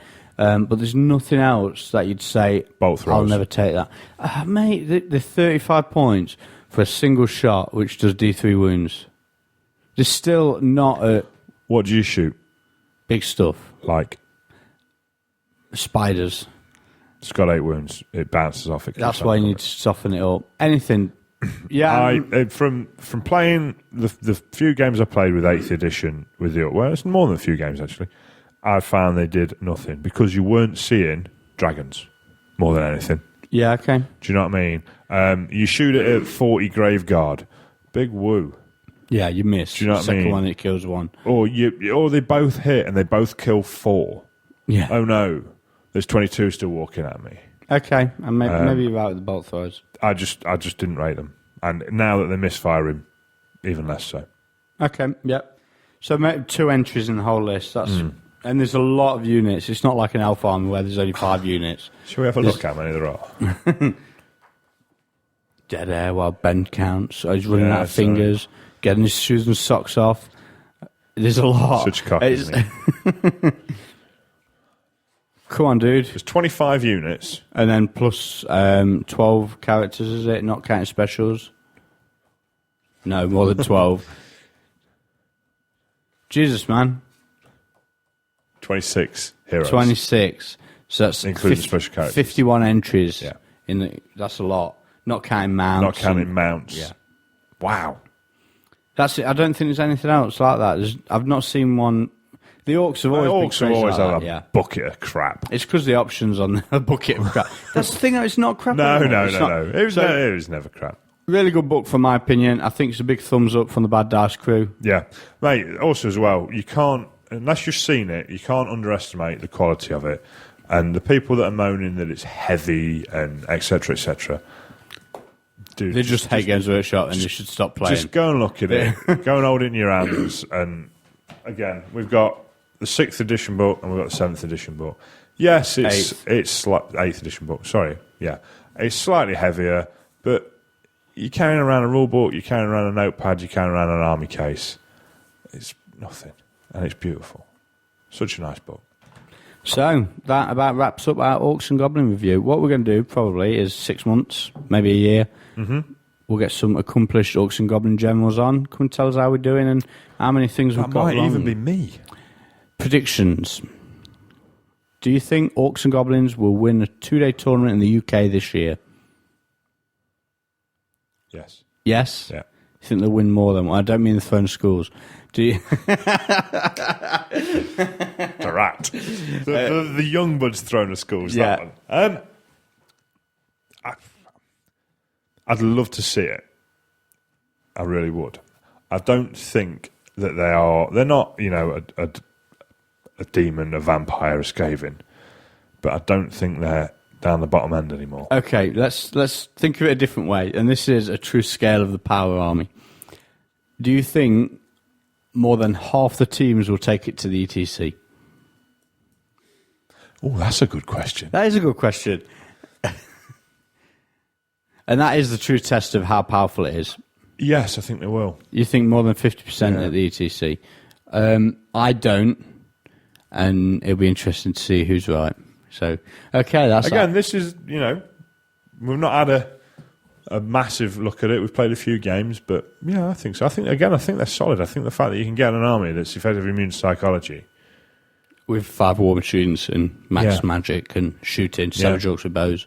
Telling you, mate, Savage Orcs with bows will be in that GT winning list. What a cock. Maybe the Bad Moon Banner or whatever, or Spider Standard was a bit of a fail, but maybe. Just general principle, man. Savage York Arrow Boys, just general principle. Mate, covers all bases. You In get your fairness, attacks. they're a lot cheaper than they used to be. You get all your attacks, your shooting horde. Yeah. Maybe. Telling you, it's the way forward. Anyway, come on. I've got to go and paint a plate. Another furnace. show in the bag, episode 57, done and dusted. We're closing on 60, getting up there. A lot of episodes down. Slowly but surely. Thanks for listening. You can follow us and contact us on all the normal places: Facebook, Twitter. Twitter's the one, innit? We're always Twitter's the one. on the Twitter. You can get hold of us on the Snake Eyes section, well, just the forums, the Bad Dice forums over at baddice.co.uk/forums. You can sign up to the Snake Eyes section to hear all the bonus content. Quite a bit recently. It's coming thick and fast. Yeah, we're just about to record one now as well. Going to do one after we finish now with Swiss Cheese. Last episode was Mark Wildman. Recorded one after that with Mark to see how you go about beating the Beastmen. So yeah, we're keeping up with them. We've got some plans for stuff in the future as well. We've got a grand plan, haven't we? Yeah, so we've got some stuff coming up which we're going to talk about in some future shows, but with some really really interesting times for Warhammer over the next 6 months, and we're going to be there at the forefront of it, hopefully. So yeah, thanks for listening, and we'll see you next time. Cheers, guys. Ta-ra.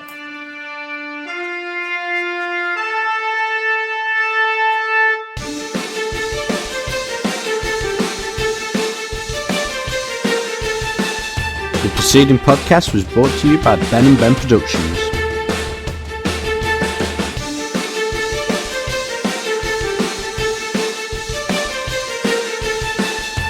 If you actually enjoyed the show and feel the need to tell other people about it, you can leave a positive review on iTunes.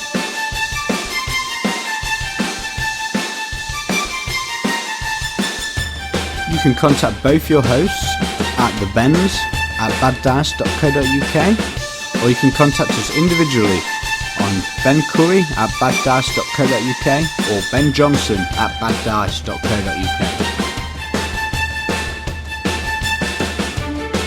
So thanks for listening, and we'll see you on the next episode of the Bad Dice Podcast.